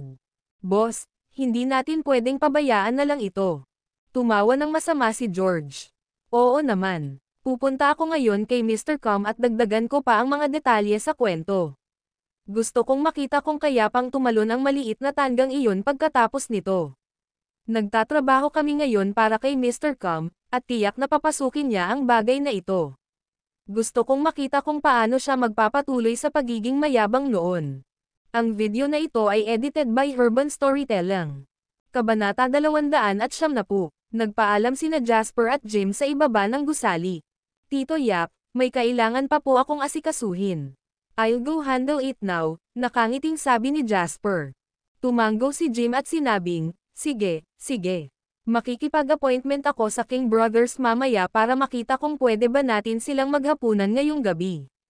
Sabi ni Jasper, sige. Hihintayin ko ang update mo. Sa pagtingin sa mga figure ni na Jasper at Julian, nakaramdam ng matinding kirot si Jim. Kinuha niya ang phone niya para tawagan si Dawson. Dawson, mayroon kang isang piraso ng kayamanan. Iba talaga ang manugang mo. Kuwit. Pagkatapos magpaalam ni Jasper kay Jim, bumalik agad siya sa sena. Nagkataon, namataan niya sina Hudson at Jack na naglalakad palabas pagkatapos ng meeting. Nang makita niya ang mga malungkot nilang mukha, alam niyang may mali. Anong mali? Tanong ni Jasper. Lahat ng mga tao sa sena ay may iba't ibang pag-iisip. Ang ilan sa kanila ay handang kumampi sa amin habang ang iba ay mas nakatutok kay Dane. Ngayon, may dalawang panig, sabi ni Jack na may masalimuot na tingin sa mukha. Simple lang. Parusahan ang isa sa kanila bilang halimbawa sa iba. Kung hindi ito gumana, sabihin sa kanila na mawala. Diretso ang desisyon ni Jasper at ngumiti kay Jack.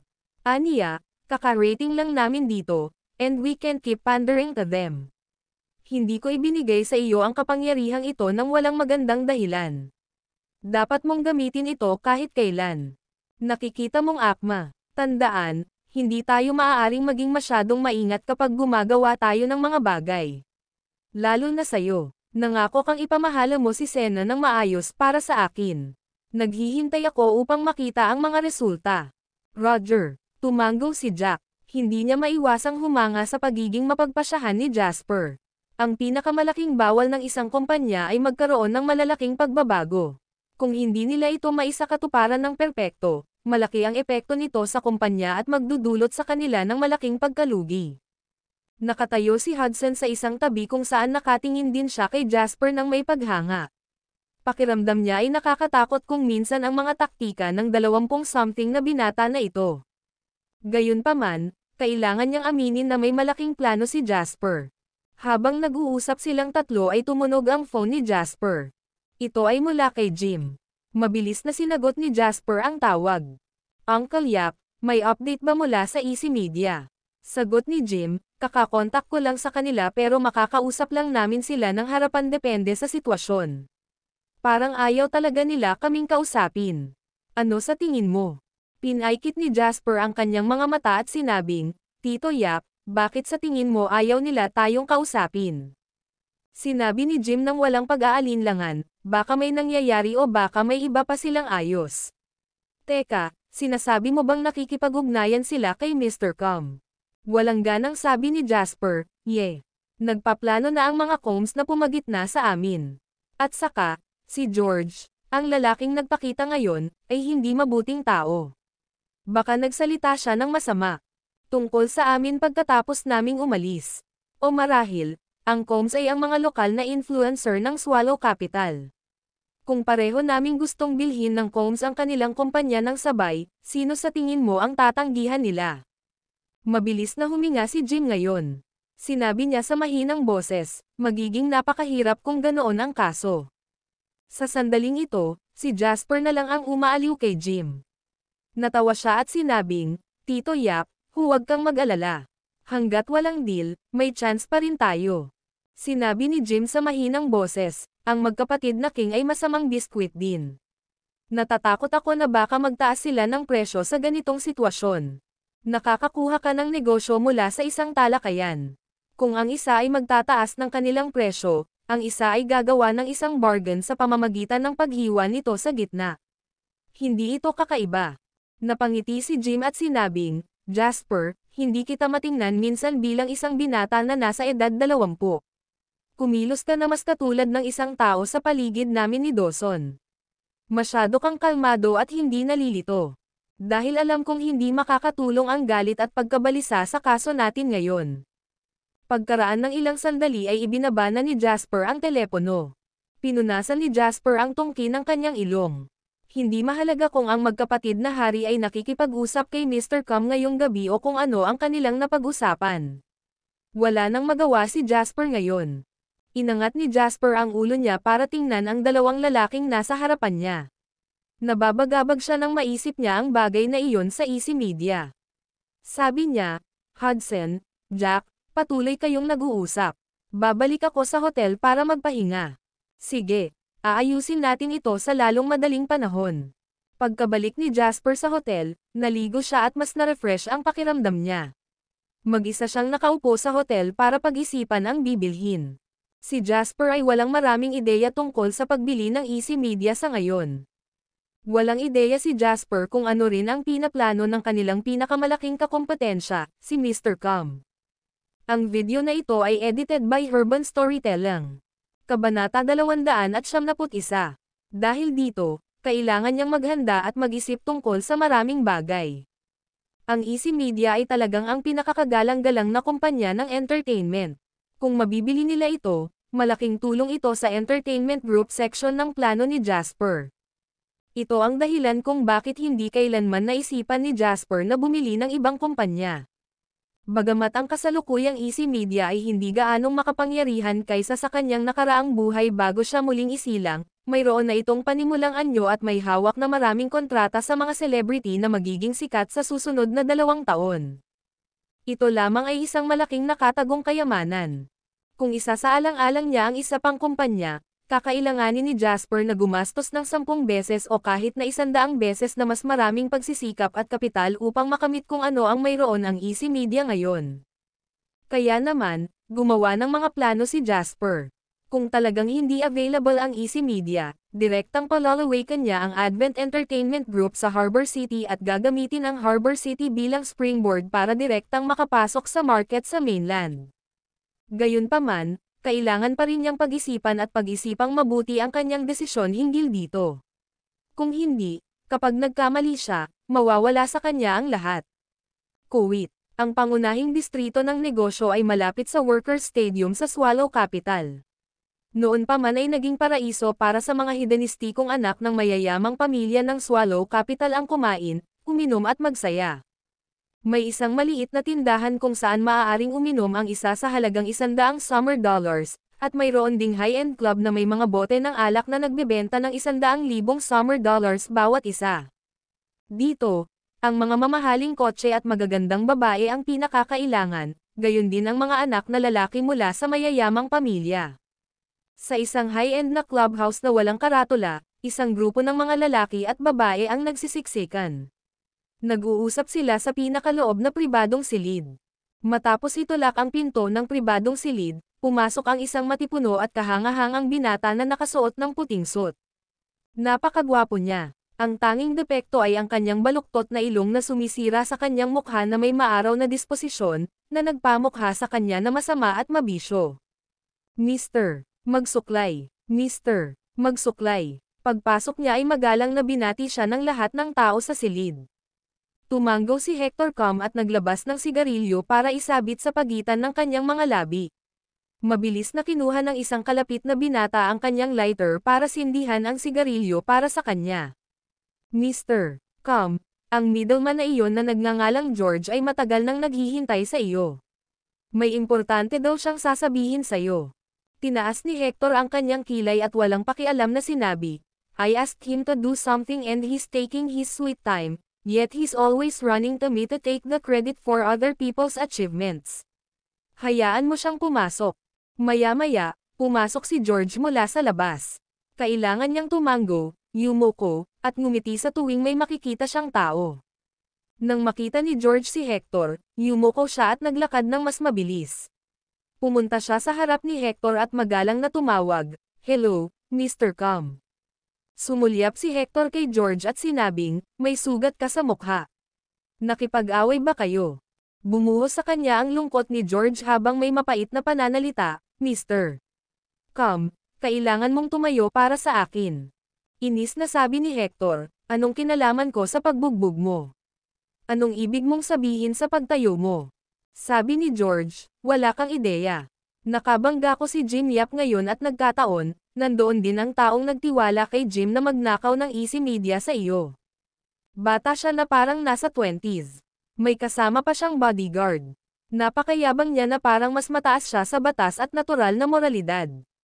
Sinubukan ni George na magmukhang nakakaawa at patuloy na nagdaragdag ng mga detalye habang sinabi niya, nabangga ko sila kaya nagplano akong mag-scout ng ilang impormasyon. Gayunpaman, pagkaraan ng ilang sandali, ang taong iyon na nagngangalang Jasper Lane ay nagsimulang sumigaw sa akin.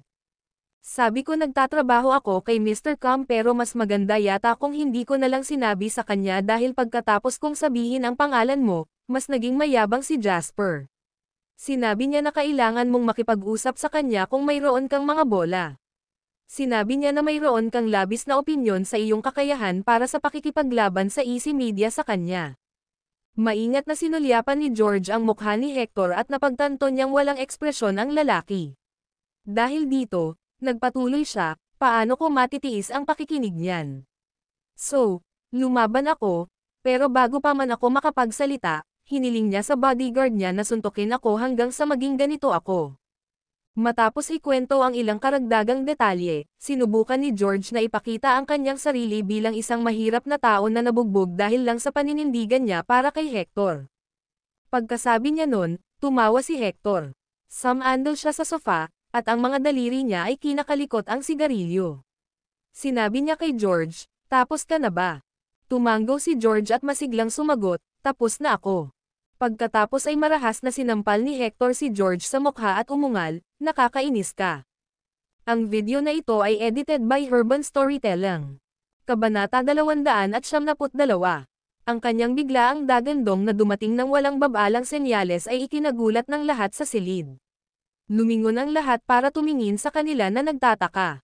Pagkatapos, napatingin sila kay George na nakahawak sa mukha niya na may halong sakit at hinaing sa mga mata. Sabay silang umiling. Si Mr. ay mainitan ang ulo at mayabang. Hindi ito ang unang pagkakataon na nataman niya ang isang tao nang walang anumang senyales ng babala. Sabi mo nagtatrabaho ka sa akin at sinaktan ka ng mga nagngangalang Jasper at Jim. Ibig sabihin indirectly sinasampal nila ako sa mukha. At bumalik ka lang pagkatapos mong bugbugin. Paano ka nagkaroon ng lakas ng loob na bumalik? Hinawakan ni Hector ang kwelyo ni George na may masamang mga mata. Hindi mo ba alam kung paano papatayin siya ng ilang tao? Nanginginig si George habang nakatingin sa nagyayelong tingin ni Hector. Sabi niya sa nanginginig na boses, Mr. Mali si too. Wala kang kwenta. Itinulak ni Hector si George, at ang kanyang mga mata ay kumikislap sa isang nagyayelong kislap. Jasper Lane. I've never heard about this rat before and he dares to fight over this with me. How ballsy. Pagkasabi niya nun ay nilabas ni Hector ang phone niya para tumawag na may malungkot na mukha. Maya-maya pa ay tumunog na ang tawag. Mr. May maitutulong ba ako sa iyo? Hindi nakatulala ang boses ni Jim mula sa kabilang dulo. Malungkot na ngumiti si Hector at malamig na sinabi, Wala akong pakialam kung sino ka o ang anak ng Ab**Turk na iyon na si Jasper, pero kung gusto mong labanan ako sa Swallow Capital, kailangan mong malaman ang iyong lugar. Ngayon, nagdi-dinner ako sa Easy Media. Hindi mo ba gustong bumili din ng Easy Media? Sige, huwag mong sabihing hindi ko binibigyan ng pagkakataon ang anak ng Ab**Turk na iyon. Hilingin sa kanya na magpakita kung mayroon siyang lakas ng loob. Sa Swallow Capital, walang nang ahas na ipaglaban ako sa gusto ko. Sabihin mo sa anak ng Ab**Turk ang sinabi ko. Kung mayroon siyang mga bowl ang ipapakita ngayong gabi, igagalang ko siya sa pagiging marangal na tao bago ko siya patayin. Kung wala siyang lakas ng loob na gawin iyon, diretsyong papatayin ko siya. Sa kabilang dulo ng telepono, si Jim ay may komplikadong hitsura sa kanyang mukha pagkatapos niyang ibaba ang tawag. Paanong hindi niya malalaman na ito ay isang piging na itinakda para salakayin ang isang bisita? Gayunpaman, ito ang pagkakataon para makilala nila ang magkapatid na hari. Kailangan niyang sabihin kay Jasper kung pupunta siya o hindi. Dahil dito, agad niyang tinawagan si Jasper at sinabi sa kanya ang tungkol sa tawag ni Mr. Com sa telepono. Jasper, ito ay isang bitag. Habang nakikinig kay Jim na may kausap sa telepono, nakatayo si Jasper sa kanyang hotel room habang nakaharap sa mataong night view ng Swallow Capital. Parang tubig ang mukha niya. Pupunta ako. Nasabi lang ni Jasper ang dalawang salitang ito. Ang mga salita ni Jim ay natigil sa kanyang lalamunan pagkatapos ng dalawang salita ni Jasper. Hindi siya makapagsalita pagkatapos ng napakahabang panahon. Jasper, naisip mo na ba ito? Ito ay isang hapunan na may mapanganib na agenda, hindi isang ordinaryong hapunan. Halatang may gustong gawin sa iyo si Hector ngayong gabi. Natatakot akong magulo. Huwag kang pabigla-bigla dahil nabubulag ka ng galit. Sinusubukan pa rin ni Jim na kausapin siya tungkol dito. Mataray na sabi ni Jasper, Tito Yap, hindi ako pupunta dahil sa tinatawag kong dignidad, pero kung hindi tayo pupunta ngayong gabi dahil dito, baka isipin ng magkapatid na King na sumuko na tayo. Makukuha ni Hector ang Easy Media nang hindi itinataas ang isang daliri. Narinig iyon ni Jim at napabuntong hininga. Aniya, Jasper, to be honest, I suggest na maghanap ka ng ibang company. Hindi ka makakabili ng Easy Media ng ganoon kadali. Si Hector ay, hindi ganoon kadaling talunin. Tumawa si Jasper at sinabing, Tito Yap, ibigay mo sa akin ang address. Pupunta akong mag-isa. Galit na sabi ni Jim pagkatapos niyang marinig iyon, what are you talking about? Sa tingin mo ba natatakot ako sa kamatayan? Tito Yap, negosyo ko ito. Hindi kita kailangang isali dito ng walang magandang dahilan, sabi ni Jasper. Sabi ni Jim sa malalim na boses, enough. Sa simula pa lang ay kasali na ako. Paano ko haharapin ang ibang tao kung tumakas ako sa sandaling nahaharap tayo sa panganib? Hintayin mo ako sa hotel. Ako na ang magdadrive at sasanduan ka. Pagkasabi noon ni Jim ay ibinaba na niya ang telepono. Makalipas ang kalahating oras, sumakay si Jasper sa Audi ni Jim. Matapos makapasok sa high-end na Audi na ito, tumawa si Jasper at sinabing, Tito Yap, sa palagay ko kumikita ka ng malaki nitong ilang taon. Pinagtatawanan mo ba ako? Hindi nasisiyahang tumingin si Jim kay Jasper at sinabing, kung ikukumpara sa inyo ni Dawson, ang ginagawa ng consultant agency ko ay baon lang sa inyong dalawa. Ang video na ito ay edited by Urban Storytelling. Kabanata 273. Ngumiti si Jasper at sinabing, kami ay kumikita, pero Tio Yap, ikaw ay nakikipag-ugnayan. Maaaring hindi mo magawa ang maraming bagay sa pera, ngunit madali ito sa mga koneksyon. Ngumiti si Jim at sinabing, alam mo ba ang tungkol sa mga consultant agencies? Sabi ni Jasper pagkatapos magkibit-balikat, medyo alam ko na. Nagkwentuhan ang dalawa, at makalipas ang halos isang oras, nakarating sila sa lugar kung saan nag-ayos ng hapunan sina Hector at ang magkapatid na King. Ang Prince Mansion. Ang lugar na ito ay hindi isang star-rated na hotel, o isang kilalang restaurant, ngunit isang pribadong guild na may mga katangian ng Swallow Capital. Sa pagtingin sa matataas na vermilion gate sa harap niya at sa malalaking batong leon na nakaupo sa magkabilang gilid ng pinto, sa unang pagkakataon, naramdaman ni Jasper ang pagkakaiba sa pagitan ng buhay ng matataas na uri sa Swallow Capital at iba pang mga lungsod. Kung sasabihin ng isa na ang mga henero sa Harbor City ay halos kilala sa pagpapakasese sa isang buhay ng modernong karangyan, kung gayon sa Swallow Capital, mayroong isang matatag na pundasyon dito. Hindi bababasa, ang mga modernong metropolises tulad ng Harbor City at Waterhoof City ay tiyak na walang mga lugar tulad ng Prince Mansion. Sa pagtatapos ng ika-16 na siglo, ito ang lumang bahay ng isang prinsipe ng Scandinavia. Hagen ang apelyido niya. Ito ay orihinal na isang atraksyong panturista ngunit nang maglaon ay binili ng isang negosyanteng may malawak na background upang magtayo ng isang pribadong guild. Pamilyar na pamilyar si Jim sa lugar na ito, at parang hindi maipaliwanag na komplikado ang kanyang tono. Sa Swallow Capital, hindi karaniwan na makapunta sa isang hotel para kumain ng pagkain na nagkakahalaga ng 10,000 o 100,000. Gayunpaman, ito ay tunay na kapangyarihan kapag ang isa ay maaaring pumasok sa isang lugar.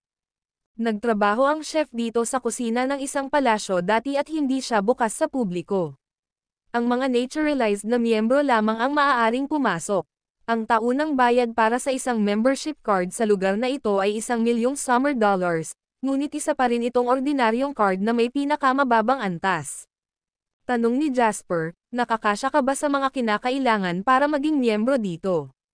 Mabilis na tumawa si Jim at sinabing, masyado kang mataas ang tingin mo sa akin. Paano ako magkakasya sa mga kinakailangan? Kung gusto mong sumali bilang member sa lugar na ito, base fee lang ang 1,000,000. Ang pinakamahalagang bagay ay kailangan mong magkaroon ng imbitasyon mula sa isang miyembro na nasa gitnang antas o mas mataas bago ka makapasok. Sa mga ari-arian ng biyenan mo, halos hindi lang siya makakasali bilang lowest rankang member kung wala siya sa ibang lungsod kundi sa Swallow Capital. Kailangan mong malaman na kung ikaw ay nasa ibang lungsod at mayroon kang $1,000,000,000 summer dollars na halaga ng mga asset, ito ay ibang konsepto mula sa kung ikaw ay nasa Swallow Capital. Ang isang bilyonaryo sa Swallow Capital ay may mga mapagkukunan at koneksyon na hindi matutumbasan ng mga tao sa ibang mga lungsod. Naintindihan naman ni Jasper, sa kanyang nakaraang buhay, maraming tsismis tungkol sa iba't ibang club at clubhouse para sa mayayaman at makapangyarihan sa mga matataas na uri sa bansa. Halimbawa, mayroong Club Tarzan sa bilog ng negosyo. Sina Wayne, Hudson, at ang chairman ni Warwick noong panahong iyon ay pawang mga miyembro. Ang Club Gelb ay isa pang supercilious club. Karamihan sa mga miyembro nila ay mula sa Swallow Capital residence. Masasabing doon nagtipon-tipon ang mga bigwig. Naalala ni Jasper na si Henry ay isang nangungunang miyembro ng brilyante sa Club Gelb at may hawak na napakataas na ranggo. Pagkatapos nilang makapasok sa pinto, ang lugar ay pinalamutian na parang isang klasikong patio ng isang mansyon sa Swallow Capital. Lumapit sa kanila ang isang staff para magalang na tanungin kung mayroon silang reserbasyon o member card. Binanggit ni Jim ang pangalan ni Hector at sinabing imbitado sila rito. Pagkatapos ay dinala silang dalawa ng staff sa loob ng looban. Paikot-ikot ang paikot-ikot na koridor, na humahantong sa kanila sa isang liblib at tahimik na lugar. Bukod sa makasaysayan at kultural na halaga ng Prince Mansion, sapat na ang floor area nito sa pangunahing distrito ng Swallow Capital para bigyan ito ng astronomical na presyo. Kung magagawa ng isang tao ang lugar na ito na isang pribadong guild, may isip lamang ng isa kung gaano kalakas ang boss sa likod nito. Itinulak ni na Jasper at Jim ang pinto at pumasok pagkatapos silang dalhin sa isang maliit na nakahiwalay na patio. Malalim ang looban. Sa napakagandang looban na ito, pino ang tanawin at mayroon ding maselang pinalamutian na halaman. Sa ilalim ng langit na bubong sa gitna, mayroong isang kawili-wili at nakakaakit na round table. Nakaupo si Hector sa pangunahing upuan, at sa kanyang kaliwa, may dalawang lalaking nasa edad 40 na ang edad na magkamukha. Sa kanan niya, si George ang nakilala nila noon. Maingat siyang nakaupo sa stool na kalahati lang ng puweten habang tumatawa kasama si Hector. Nilaybot ng mga mata ni Jasper ang magkapatid na King at George bago tuluyang mapunta kay Hector. Sa kabilang banda, nakatingin din sa kanya si Hector ng taas-baba. Nang makita ni George si Jasper, namula ang mga mata niya. Pinigilan niya ang kanyang galit at puot para sabihin kay Hector, Mr. Come, si Jasper iyon. Ang video na ito ay edited by Urban Storytelling. Kabanata 274. Malamig na tinitigan ni Hector si George at sinabing, hindi ako bulag. Tumango si George at yumoko bilang pagsang-ayon sa kanya. Pagkatapos, lumingon siya para tingnan si Jasper na may galit sa mga mata. Tumawa ng masama si George at sinabi kay Jasper, akala ko hindi ka na magkakaroon ng mga bola. Not bad, medyo ballsy ka. Mahinahong sinabi ni Jasper, nagsasagawa ako ng legal na negosyo sa kabisera at wala akong ginawang paglabag sa batas, kaya bakit ako matatakot na pumunta kahit saan? Sinilip ni Jasper si Hector na nakaupo sa isang tabi. Alam niyang siya ang iyong master ng combs. He chuckled lightly at George, saying, sabi ko isa kang hard thug at hindi mo inamin. Sa hitsura nito ngayon, wala kang ibang pagpipilian kundi ang aminin ito. Ikaw. Namula ang mukha ni George, ngunit hindi siya naglakas loob na gumawa ng anumang bagay na pabiga-bigla. Mabilis siyang lumingon kay Hector. Mr. Come, itong lalaking ito. Hindi ka lang niya binabaliwala, pero gusto pa niyang nakawin ang easy media sa iyo. Pagkasabi niya nun ay tumingin si George kay Jasper na may tuwa sa mukha dahil alam niyang pagkatapos nito ay baka durugan ni Hector si Jasper sa ilalim ng paa niya. Ano ang mahalaga kung may lakas si Jasper? Si Mr. Come ay ang lokal na young master ng Swallow Capital. Maaari niyang durugan si Jasper sa ilalim ng kanyang paa anumang minuto. Nang marinig ito ni Hector ay napangiti siya. Tumingin siya kay Jasper at sinabing, dahil alam mong hard thug ko siya, dapat alam mo rin na kailangan mong makita kung sino ang may-ari ng aso bago mo ito matamaan. Wala akong pakialam dun.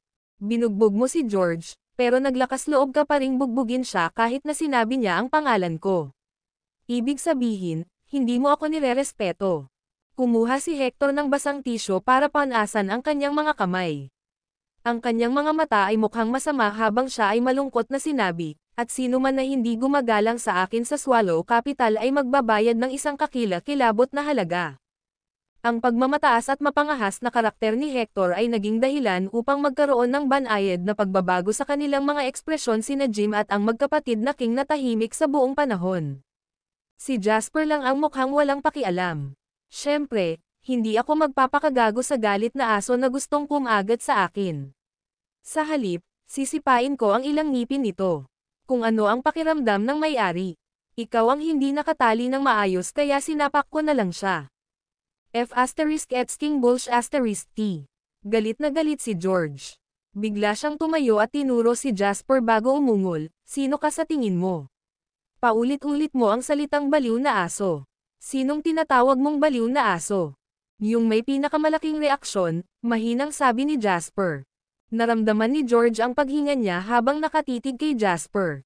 He chuckled coldly and said, ang yabang mo pa ngayon na nandito ka. Talagang walang pakialam sa kahihinatnan. Alam mo ba kung saan ito? Alam mo bang hindi makakakain dito ang mga tulad mo kung hindi dahil kay Mr. Come?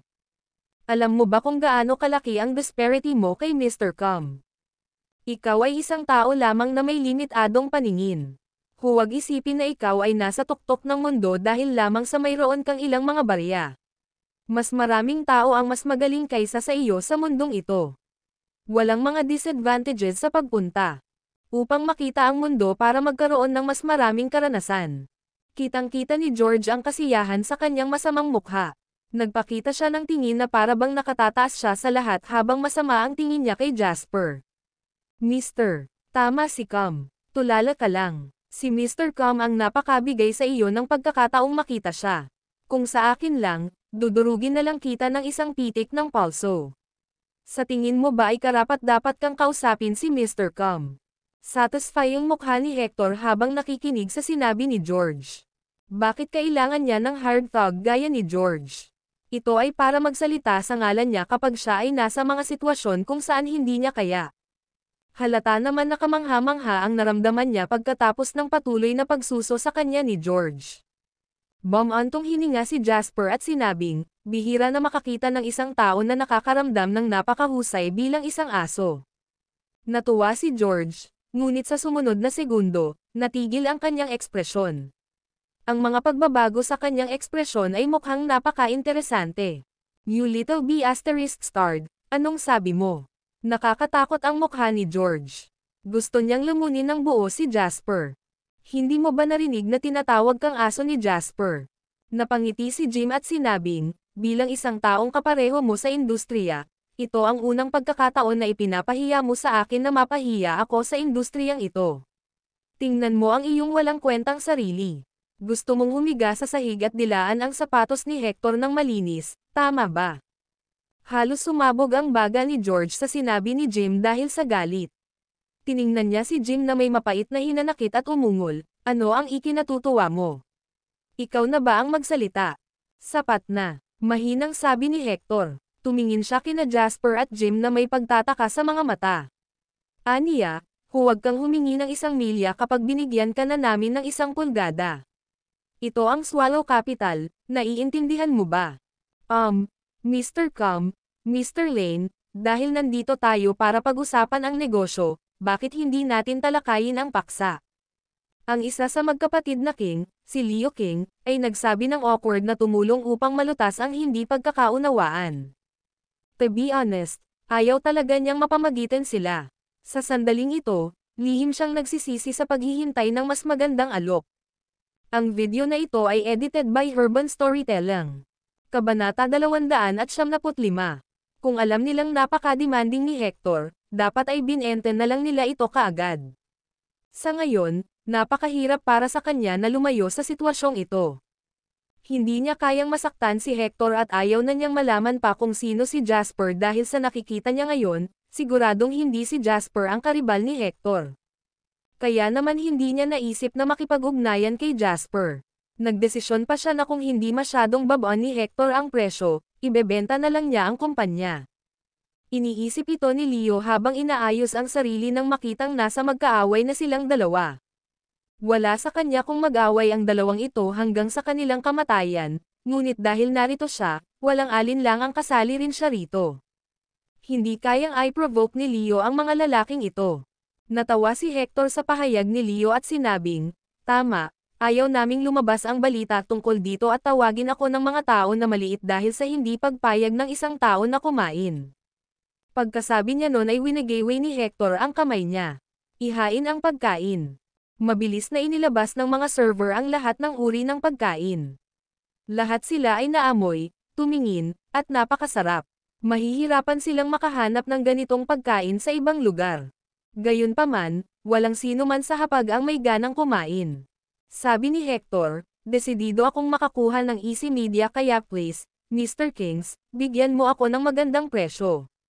Nagkatinginan sina Leo at ang kanyang kapatid na si Noah King. Nakaisip na sila ng presyo papunta dito. 500 milyon. Sa totoo lang, ang pinakamataas na presyo sa merkado para sa easy media sa ngayon ay humigit kumulang 400 milyon. Sa paghingi ng 500 milyon, binibigyan nila ang kanilang sarili ng malaking pahinga. Gayunpaman, sumimangot si Hector at hindi nasisiyahan na marinig ang presyo. Inaasahan niyang ibagsak ang easy media na may 200 milyon. Kahit na isa siya sa mga miyembro ng residents at medyo makapangyarihan ang kanyang pamilya, pagdating sa pera, wala siyang ganoong kalaki. Kakayanin lamang ng kanyang pamilya ang 200 milyon. Gayunpaman, walang pakialam si Hector. Malinaw niyang hindi tanga ang magkapatid na King. Hanggat may sinabi siya, kailangan nilang magbenta at kahit na ayaw nila, kailangan nilang ibenta ito sa kanya ng pareho. Deal. Nang may sasabihin sana si Hector, ang isang salita ni Jasper ay nagulat sa lahat ng nasa mesa. Ang kanyang malinaw at malambing na boses ay puno ng hindi mapag-aalinlangan ng katiyakan. Napatingin ang lahat, ang mga mata ay nakatutok kay Jasper. Mukha namang kalmado si Jasper at nasa mood pa siyang mag-enjoy ng ilang dibdib ng pato. Oo, nakakamangha nga ang pagkaing niluto ng isang chef na dating nagtrabaho sa isang palasyo. Sa sandaling ito, nakita ni Leo, na nag-propose lang ng presyo, ang mukha ni Hector na unti-unting dumilim. Mukha siyang sisabog sa anumang segundo, at kasabay nito, mukhang iiyak na rin siya sa loob. Damn it, halatang peke ang asking price ko. Jasper, sobra na ba ang pera mo para masunog ang bulsa mo? Handang gumastos si Jasper ng 500 milyon para bumili ng easy media, at syempre, walang anumang opinyon si Leo tungkol doon. Gayunpaman, narito pa rin si Hector at kung makikipag-deal siya kay Jasper, hindi ito aabot sa 500 milyon. Mr. Lane, ako. Agad na pinutol ni Jasper si Leo at nakataas ang kilay na sabi, di ba 500 million lang ang sinabi mo, Mr. King? Sa tingin ko ang presyong ito ay napakamakatwiran kaya maaari akong makipag-deal sa iyo ngayon. Maaari na tayong pumirma ng kontrata at mailipat ko kaagad ang pera sa iyo. Panipi kuwit panipi, sa totoo lang, ito ang pinakasimpleng transaksyon sa negosyo na ginawa ni Leo sa kanyang 40 taong pamumuhay. Kung hindi si Hector ang nakaupo dito, gusto niyang yakapin si Jasper at halikan ng ilang beses. Gayunpaman, ngayon lang niya gustong tumayo at tumakas. Hindi siya naglakas loob na saktan si Hector. Sa isang malakas na kalabog, hinampas ni Hector ang kanyang tinidor sa mesa at tumingin kay Jasper na may madidilim na mga mata. Malamig niyang sinabi, Lane, sigurado ka bang gusto mo akong ipaglaban dito? Matapos dahan-daang humigop ng lobster beast, hindi man lang nagtaas ng ulo si Jasper bago sinabing walang kabuluhan, since we're doing business, syempre, may buying and selling. Nagmungkahi si Mr. King ng presyo at handa akong bayaran ito. Ano bang problema niyan? Mr. Come, kung hindi ka masaya, pwede mo akong kalabanan. Pangalan mo lang ang presyo mo. Ang video na ito ay edited by Urban Storytelling. Kabanata 276. Pagkasabi niya nun ay ngumiti si Jasper at lumingon kay Jim na excited na excited. Uncle Yap, medyo masarap ang lobster bisque. Ito ay makapal at creamy ngunit hindi mamantika. Gusto mo ba? Seryosong tumingin si Jim kay Jasper. Pakiramdam niya ay hindi na niya nakikita ang binata. Siya ay hindi naguguluhan at may isang hangin ng pagmamataas na naglalabas mula sa kanyang karaniwan, mahinhin na sarili. Kung ikukumpara sa isang hedonistic na anak ng mayayamang magulang tulad ni Hector, mas mataas ang ranggo ni Jasper. Kung ikukumpara kay Jasper, natakot siya sa background ni Hector at sa gayon ay natatakot siya sa lahat ng ginagawa niya kapag kaharap ang lalaki. Hindi siya nang ahas na labanan ang mundo nang siya ay naghihirap na. Bumantong hininga si Jim at kinuha ang mangkok. Tumawa siya at sinabing, sige, subukan ko ang pagkain mula sa chef na ito na nagtrabaho sa isang palasyo dati. Sabi ni Jim habang kumukuha ng beast para sa sarili niya. Gayunpaman, sa sandaling ito, si Hector, na hindi pinansin at pinigilan sa buong oras na ito, ay hindi na nakatiis. Tumayo siya bigla at itinaas ang kamay para ibaliktad ang mesa. Sa isang malakas na huni, nagkalat ang lahat ng nasa mesa sa sahig. Ang bisque at mga sarsa ay nasa buong lugar, at ang eksena ay isang gulo. Tumayo si Hector sa gilid ng mesa na itinulak at sinabing masama, kung hindi ninyo ako bibigyan ng madaling panahon, wala rin sa inyo ang magkakaroon ng madaling panahon. Sa tingin mo ba ay maaari mong alisin ang Easy Media dahil lang sa may pera ka? Habang sinasabi niya iyon, malungkot na tumingin si Hector sa magkapatid na hari na natakot. Itinuro niya si Jasper at sinabing, kayong dalawa, mag-isip kayong mabuti. Sigurado ka bang gusto mong ibenta sa kanya ang kumpanya? Nagkatinginan sina Leo at Noah habang nagsimulang bumuhos ang mga butil ng malamig na pawis sa kanilang mga mukha. Mr. Si Mr. Lane ay masyadong prangka at hindi namin akalain na. Tumigil ka na sa kalokohan. Halos pinutol ni Hector ang magkapatid. Lumingon siya para tingnan si Jasper at mariing sinabi, Jasper, sasabihin ko na ito ngayon. Kung ipipilit mo akong ipaglaban, ibig sabihin determinado kang makipaglaban sa akin hanggang kamatayan. Tumayo na rin si Jasper. Walang pakialam na sabi niya, Mr. Walang silbi depende sa status ng mga nakakatanda sa pamilya mo para bumili ng kung ano-ano. Maaaring maglabas ka ng pera, o umalis ka. Naglalabas ako ng 500 million, ikaw naman. Halos mapahagalpak ng tawa si Jim matapos niyang marinig ang sinabi ni Jasper. Kahit na si Hector ay may malakas na background, si Jim ay nakaramdam ng labis na kasiyahan sa ngayon nang makita niya si Jasper na pinipilit si Hector sa kanyang malaking halaga. Nasa bingit ng sisabog si Hector dahil sa galit ngunit wala siyang masabi. Si Hector ay talagang mas malakas kaysa kay Jasper sa mga tuntunin ng background at mapagkukunan. Gayunpaman, kung sila ay maglalaban sa mga tuntunin ng pera, hindi siya ang karibal ni Jasper. Noong isilang muli si Jasper, ang presyo sa merkado para sa Easy Media ay 11.5 bilyon. Dahil dito, napakababa ng presyong ito ngayon. Dahil may 7 bilyong pera si Jasper sa ngayon, wala siyang pakialam kung ang Easy Media ay nagbebenta ng 500 milyon o 6 na bilyon. Pinandilatan ni Hector ang magkapatid na hari. Sa katunayan, ang dalawang magkapatid na iyon ay nahihiya pa rin. Gayunpaman, tila kinakampihan nila si Jasper sa kanilang mga mata. Kung tutuusin, ibinunyag na ni Hector ang presyo noon at 200 milyon lang daw ang pinakamaraming babayaran niya. Nagkaroon ng 300 milyong pagkakaiba sa presyo ngayon. Ito ay isang malaking pagkakaiba na sapat na para labanan ng magkapatid na hari ang kanilang takot laban sa kapangyarihan ni Hector. Maaari nilang kunin ang pera at piyansa. Kahit si Hector ang lahat, susundan niya ba tayo palabas ng bansa? Sabay na nagkatinginan sina Leo at Noah na may parehong ideya sa kanilang mga puso. Ang pera ay nakapagpalipat ng isang tao mula pa noong unang panahon. Ito ang ibig sabihin nito. Maaaring mayroon kang kayamanan, ngunit nag-aalala ako na hindi ka magkakaroon ng buhay upang tamasahin ito. Malamig na sabi ni Hector. Inangat ni Jasper ang kanyang tingin para tingnan ang mga mata ni Hector. Natawa siya at sinabing, kaya, Mr. Calm, kaya mong sakupin ang mundo sa isang kamay lang. Malamig na tumawa si Hector at sinabing, binibigyan kita ng isa pang pagkakataon. Bawiin ang hinihingi mong presyo. 200 milyon. Leo, Noah, pag-isipan mong mabuti. Ang huling pangungusap ay halatang nakadirekta sa magkapatid na hari. Nagkatinginan sina Leo at Noah bago tumingin ng mabuti kay Jasper.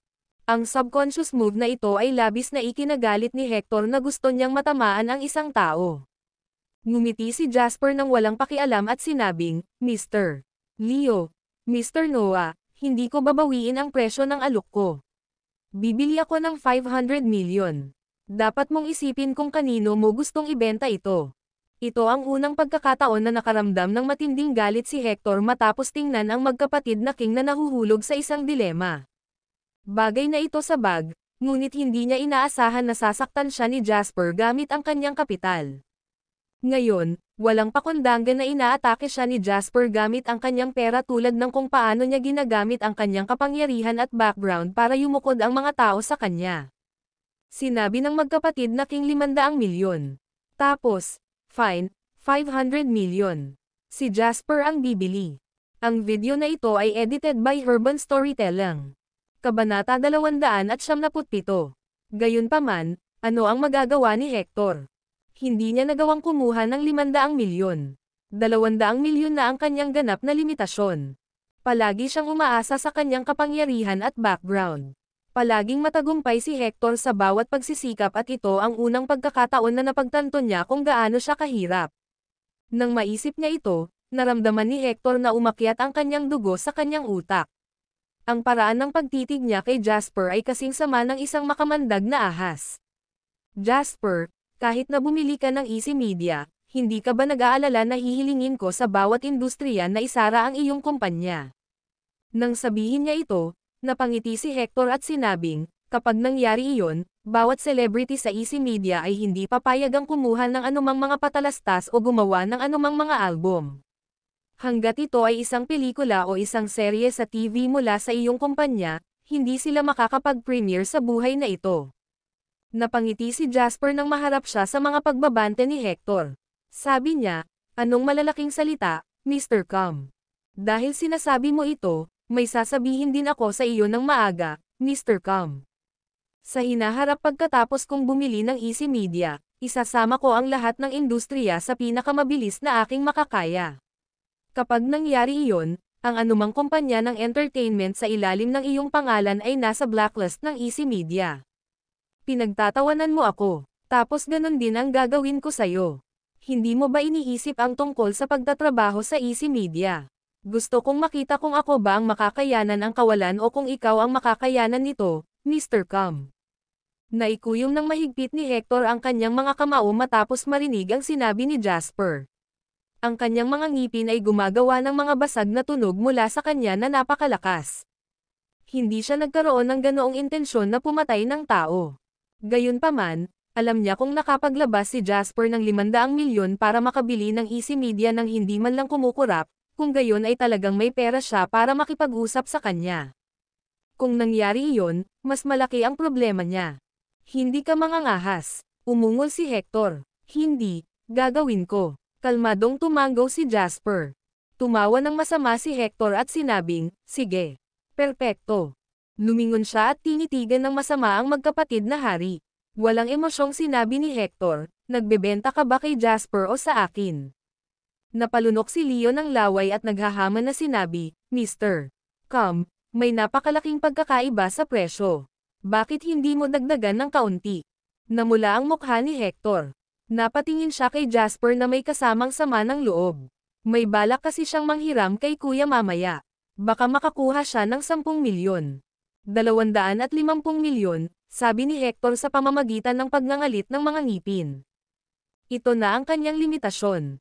Matapos tawagin ang presyong ito, handa na siyang pag-alitan ng kanyang kapatid na si Jacob Camp, kapag siya ay umuwi.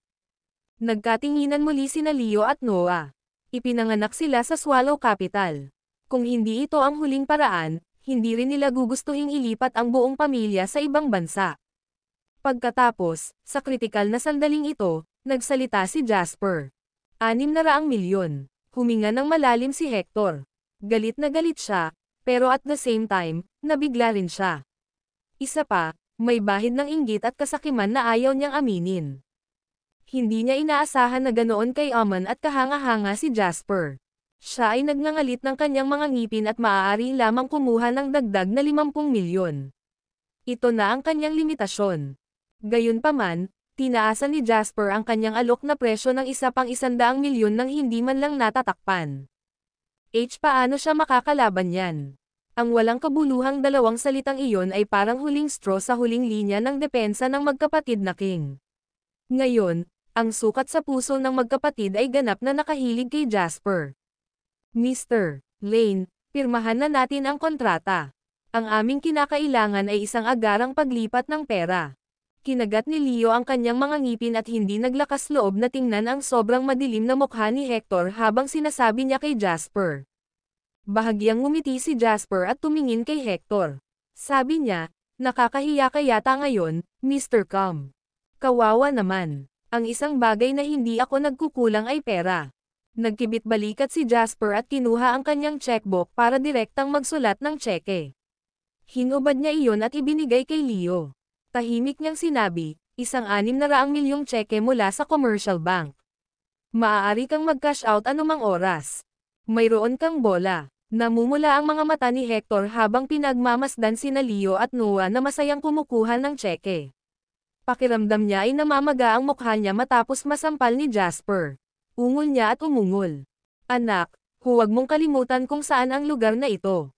Paano kung mayroon kang ilang mga barya? Kaya kung sayangin lahat ng pera mo. Ang video na ito ay edited by Urban Storytelling. Kabanata 278. Oh, hindi ka mananalo kaya tinatakot mo ako. Gusto kong makita kung paano mo sayang ang pera ko. Kinuha ni Jasper ang kontrata ng paglilipat ng shares mula kay Jim at ibinigay ito sa magkapatid na King bago sinabing, Now, Easy Media belongs to me. Pagkatapos noon, inangat ni Jasper ang ulo para tingnan si Hector. May malamig na kislap sa kanyang mga mata. Mr. Camp, hindi lang ako may bola, may pera din ako. Bitek, basag, basag. Iyon ang tunog ni Hector na nagngangalit ang kanyang mga ngipin. Nakatayo siya roon na parang isang hamak at kawawang tulala. Patuloy siyang tinutuyan ni Jasper dahil sa kawalan ng pera. Ang pinaka nakakainis na bagay ay wala talagang pera si Hector. At least hindi niya nagawang makipagkompetensya kay Jasper. Napuno ng matinding kalungkutan at galit si Hector habang galit na pinirmahan ng magkapatid na King ang kontrata. Labis na kakilakilabot ang nararamdaman niya ngayon. Ngayon, ang bagay na ito ay karaniwang hindi na mababawi. Ang lahat ay itinakda sa bato ngayon. Sa kasalukuyan, ang Easy Media ay pag-aari ni Jasper batay sa mga legal na prinsipyo. Samantala, si Hector Camp ay isang buffoon lamang. Ito ang unang pagkakataon na nakaramdam ng matinding galit at agrabyado si Hector sa kanyang 30 taong pamumuhay. Kung dati lang ito, hinding-hindi niya ito papakawalan ng ganoon kadali. Gayunpaman, si Hector ay hindi isang tanga. Hindi nagawang tanggihan ng magkapatid na King ang presyong inaalok ni Jasper sa pagkakataong ito. Hindi niya nakuha ang gusto niyang epekto sa pamamagitan ng pananakot sa magkapatid na hari habang may napakalaking pang-engganyo sa harap nila. Hindi rin niya nagawang agawin ito ng pilit dahil ang magkapatid na hari ay hindi dapat mabilang. Kahit na ayaw nilang masaktan ang mga Combs, sapat na ang presyo ni Jasper para makatakas sila sa malalayong lugar. Huminga ng malalim si Hector at malamig na tumingin kay Jasper. Sabi niya, sige, gusto kong makita kung ang Easy Media na binili mo sa halagang 600 milyon ay mapapaunlad pa ba. Baka kailangan nitong lumipat ng katapatan sa isang bagong patron pagkatapos ng ilang araw. May plano na si Hector na turuan ng leksyon si Jasper. Hahayaan niya si Jasper na bumili ng Easy Media at pagkatapos ay ibigay ito sa kanya ng masunurin. Nang maisip niya ito, isang ngisi ang nakita sa gilid ng labi ni Hector. Ang Swallow Capital ay hindi kailanman isang lugar upang makipagkompetensya kung sino ang may pinakamaraming pera. Hindi na babalik ngayon si Hector. Nanginginig si George sa isang tabi, at mabilis siyang tumayo. Gusto niyang umalis kasama si Hector ngunit may pumihil sa kanya. Mr. Powell, matamlay na sabi ni Jasper. Nanlamig ang katawan ni George. Plano kong mag-invest sa commercial consultant agency ni Uncle Yap. Ang iyong kumpanya ang aming unang target. Pakiramdam ni George ay bumilis ang tibok ng kanyang puso. Sinulyapan niya si Hector ngunit tumigil lang ang huli sa kanyang kinatatayuan ng ilang segundo bago naglakad palayo ng hindi lumingon. Sa sandaling ito, nawalan na ng pag-asa si George. Alam niyang may gagawin si Jasper sa kanya ngayon. Gayunpaman, ang kanyang pinakamalaking suporta, si Hector, ay lumayo na. Paano niya pakialam kung siya ay nabuhay o namatay? Jasper, huwag kang maging isang hindi matitiis na bully. Galit na sabi ni George. Mahigit 10 taon na siyang nag-ooperate sa Swallow Capital at lahat ng gamit niya ay nasa kumpanyang ito. Paano siya magiging handa na isuko ito? Hehe. Business competition lang ito. Normal na bagay lang, paano kita binubuli? Mahinahong sabi ni Jasper. Nag-iba ang ekspresyon ni George habang nanginginig ang mga labi. Hindi na siya naglakas loob na magsalita pa. Alam niya na si Jasper ay isang tao sa kanyang mga salita. Sa paghusga mula sa kanya na bumili ng Easy Media na may 600 milyon nang hindi man lang kumulo ang talukap ng mata, magagawa niya itong durugan ng kasing dali ng pagdurog ng langgam. Kung hindi siya papansinin ni Hector, paano siya magiging karibal ni Jasper? Ang video na ito ay edited by Urban Storytelling. Kabanata 299. Si George ay nahulog sa isang malalim na estado ng kawalan ng pag-asa. Mr. Lane, maawa ka. Hinding-hindi na kita sasalungat, pakiusap ni George habang humahagulgol. Walang pakialam na tumingin si Jasper kay George. Bigla siyang ngumiti kay Jim at sinabing, Tito Yap, sa tingin mo magkano ang halaga ng kumpanya ni George? Bahagyang natulala si Jim. Bago ito, hindi pa ito napag-usapan ni Jasper sa kanya. Gayunpaman, sa kasalukuyan, kailangan niyang makipagtulungan kay Jasper. Napangiti si Jim at nag-isip ng maayos bago sinabing, noon, maaaring 7 o 8 milyon ang halaga nito, ngunit ang kasalukuyang sitwasyon sa merkado ngayon ay hindi ganoon kaganda at mahirap magkaroon ng anumang negosyo. So, I'm guessing 2 million max. Nang marinig iyon ni George, napangiti siya. Sumigaw siya, kalokohan. Ang aking mga kliyente lamang ay hindi katumbas ng halagang ito. Walang pakialam na sinabi ni Jasper, kung sinabi ni Uncle Yap na 2 million, then 2 million ito. Maaari mo itong ibenta sa akin ng 2 milyon o maaari mong labanan sa amin. Namutla agad ang mukha ni George habang dumudugo ang puso. Kung binili nila ang kanyang kumpanya sa halagang 2 milyon, ang pagkalugi na naranasan niya ay sapat na para damyugo siya sa loob. Gayunpaman, napagtanto ni George na hindi siya maaaring tumanggi. Kung siya ay tumanggi, ang kanyang kumpanya ay maaaring masira ni Jim. Kahit kailan hindi siya naging karibal ni Jim, what more after Jasper's injection of funds. Matapos huminga ng malalim, mapait na ngumiti si George at sinabing, okay, 2 million na. Nagbebenta ako. Iyan ang presyo ngayon lang. Ngayon 1.5 million na, biglang sabi ni Jim. Nakatitig sa kanya si George nang marinig iyon. He subconsciously wanted to scream pero nang makita niya ang malamig na tingin ni na Jim at Jasper, bumalik siya sa katinoan. Ang dalawang ito ay naglalagay ng bitag para sa kanya upang makapasok. Kung magsalita pa siya, baka 1,000,000 na lang ang natitira sa kanya.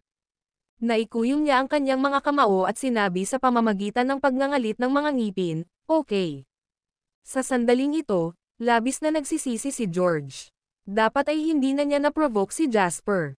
Matapos mapunit ang isang tseke na 1.5 milyon, iniabot ito ni Jasper kay Jim at ngumiti. Aniya, "Uncle Yap, it will just treat this 1.5 million as an introduction fee." Hindi inaasahan ni Jim na magiging seryoso si Jasper. Mabilis niyang sinabi, "Jasper, sobra na ito."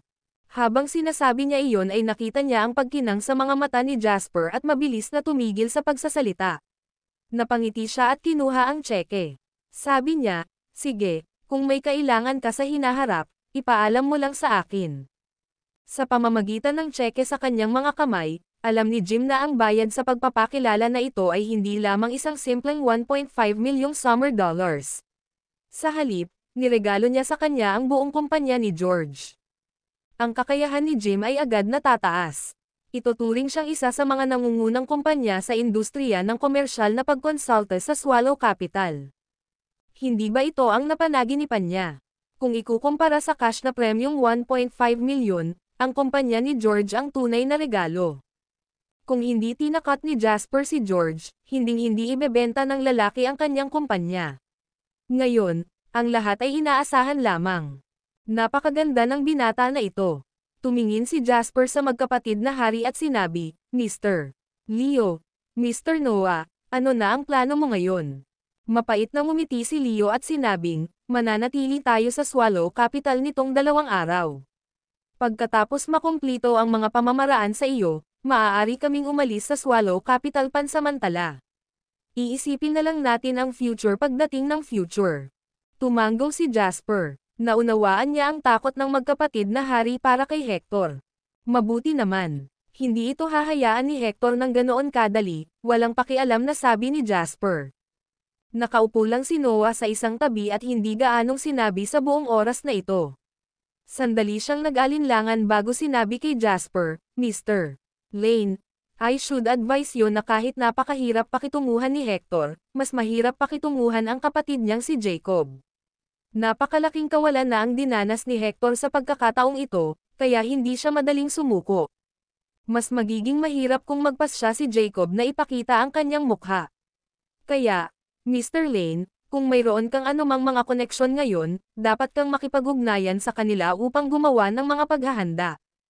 Sa sandaling ito, lumabas na si Hector sa Prince Mansion. Sumakay siya sa kotse at tinawagan ang isang numero. "Jacob, gusto kong pumatay ng isang nagngangalang Jasper Lane." Matapos ikwento ni Hector ang buong sitwasyon, sinabi niya ang kanyang plano. Nagkaroon ng katahimikan sa kabilang dulo ng telepono. Pagkatapos, isang mahinahong boses ang narinig. "Ilang beses ko bang sinabi sa iyo na huwag kang padalos-dalos kapag may nakasalubong ka? Umuwi ka na at mamaya na natin pag-usapan ang mga detalye." "Uuwi na ako ngayon. Kailangan ko siyang patayin kahit anong mangyari," sabi ni Hector na may masamang tingin sa mukha. "Huwag kang mag-alala, hindi ako papayag na magkamali ka. Kahit sino pa iyon, babulihin natin ang kanilang masasamang paa kung hindi nila iginagalang ang comms sa Swallow Capital at maglakas loob na magnakaw ng kita mula sa atin." Ang video na ito ay edited by Herban Storytelling. Kabanata 300. Matapos makuha ni Hector ang pangako ng kanyang kapatid, ang masamang tingin sa kanyang mukha ay napalitan ng kalungkutan. Ibinaba niya ang telepono at agad na nagmaneho pauwi. Kuwait. Sa loob ng 2 araw, natapos ng magkapatid na King ang paglilipat ng pagmamay-ari ng kumpanya kay Jasper sa lalong madaling panahon. Matapos ang huling pamamaraan, ang magkapatid na King ay hindi nagkaroon ng oras upang makipagpalitan ng kagandahang loob bago tumalikod upang dalhin ang kanilang mga asawa at mga anak sa ibang bansa. Marahil ay makikita nila kung paano uunlad ang mga bagay. Kung kaya ni Jasper ang paghihiganti ni Hector, baka bumalik sila. Kung hindi niya kaya, baka hindi na sila bumalik. Walang anumang opinyon si Jasper tungkol dito. Kahit na napatunayan din ng magkapatid na King ang kanilang mga sarili na malalakas na talento sa industriya ng entertainment sa hinaharap, sa kritikal na sandaling ito, hindi sila mananatili sa kumpanya upang tulungan siya. Maghahanap na lang si Jasper ng ibang tutulong sa kanya. Hanggat mayroon kang pera sa mundong ito, magkakaroon ng higit sa sapat na mga mahuhusay na tao na handang magtrabaho para sa iyo. Sa 2 araw na ito, bumalik si Hudson at hanggang sa Cavern City habang may sensinang isinasama ni Jasper ang mga nakatataas ng Easy Media. Mas madaling pangasiwaan ang Easy Media kaysa kay Sena. Kung tutuusin, may balak na ang magkapatid na King na ibenta ang kumpanya, kaya naghanda ang mga nakatataas sa balita. Kaya naman, handa silang magpatuloy sa pagtatrabaho para kay Jasper. Hindi dali-daling inayos ni Jasper ang mga tungkulin ng mga pinuno sa Easy Media. Hindi siya pamilyar sa mga kakayahan at personalidad ng mga taong ito, kaya't nagplano siyang pagmasdan sila sandali. Sa sandaling ito, dahan-daang bumababa ang isang eroplano sa Swallow Capital International Airport. Tumalon si Henry palabas ng eroplano. Nag-inat siya at huminga ng malalim. Mukha siyang natouch habang sinasabi, mas maganda ang hangin dito. Masusuffocate ako sa flight na iyon. Sa likod ni Henry ay si Anna, nakasuot ng matingkad na pulang damit at napakaganda. Isinuot ni Anna ang kanyang salaming pang-araw upang harangin ang liwanag ng araw at tumingin kay Henry na tumatalon-talon. She said solemnly, nagkaroon kami ng kasunduan. 3 araw lang tayo dito. Malungkot na sabi ni Henry, nakuha ko. Hindi ka ba napapagod sa pagmamaktol sa buong biyahe? Ang dahilan kung bakit kami pumunta sa Swallow Capital ay ito ang unang pagkakataon na hiniling sa akin ng matanda na humawak ng isang seryosong bagay. Dagdag pa, ito ay isang napakalaking proyekto para sa Olympic Village, kaya kailangan kong ayusin ito para sa kanya kahit anong mangyari. Napatingin si Anna sa masiglang gawin ni Henry at siniko siya. Sabi niya, sa pagkakataong ito, hiniling ka ni tatay na talakayin ang pansamantalang ito. Ngayong matagumpay na nag-apply ang Swallow Capital para sa Olympics, nasa papel pa rin ang pagtatayo para sa Olympic Village. Sa tingin mo, gaano kalaki ang epekto mo? Sabi ni Henry habang naaasar, kaya kailangan kong ipakita ang kakayahan ko. Alam kong hindi ka makapaghintay na tumakbo para bigyan ng surprise si Jasper. Okay, stop glaring at me with your eyes. Akalain mo ba ang matanda? At hindi ko alam kung bakit nagpumilit kang sumama sa ganitong oras. Pagkatapos natin dito, hahanapin natin agad si Jasper at sorpresahin natin siya, okay? Bumantong hininga si Anna. Ayaw na niyang sayangin ang kanyang hininga sa pakikipag-usap kay Henry. Tumalikod na siya at naglakad palabas ng airport. Humikab si Henry at tamad na sumunod sa likuran ni Anna. Naglalakad siya habang kinakaladkad ang kanyang mga paa, mukhang mas hedonistic pa kaysa sa pinaka-hedonistic na tao sa Swallow Capital. Pagkalabas ng airport ng magkapatid ay may mga naghihintay na sa kanila dahil natanggap nila ang balita. Isang matangkad na binata na may kakaibang ugali ang nakakita sa magkapatid pagkatapos nilang lumabas ng lagusan. Naningkit ang mga mata niya at mabilis na dinala ang nakababatang kapatid na nakatayo sa tabi niya. Hello, Mr. Lo. Ako si Jacob Com at isa ako sa mga Combs na nakipag-ugnayan sa iyo noon. Magalang na naglakad si Jacob sa harapan ni Henry at maingat na yumoko bago nagsalita. Si Henry ang panganay na apo na ang ama ay ang panganay na anak ng ikatlong henerasyon ng pamilya ng batas. Siya ang magiging kahalili ng mga batas. Kahit na anak din si Jacob ng pamilya Com ng Swallow City, maging ang buong pamilya ng Com o maging si Jacob mismo, hindi nila nagawang ikumpara kay Henry.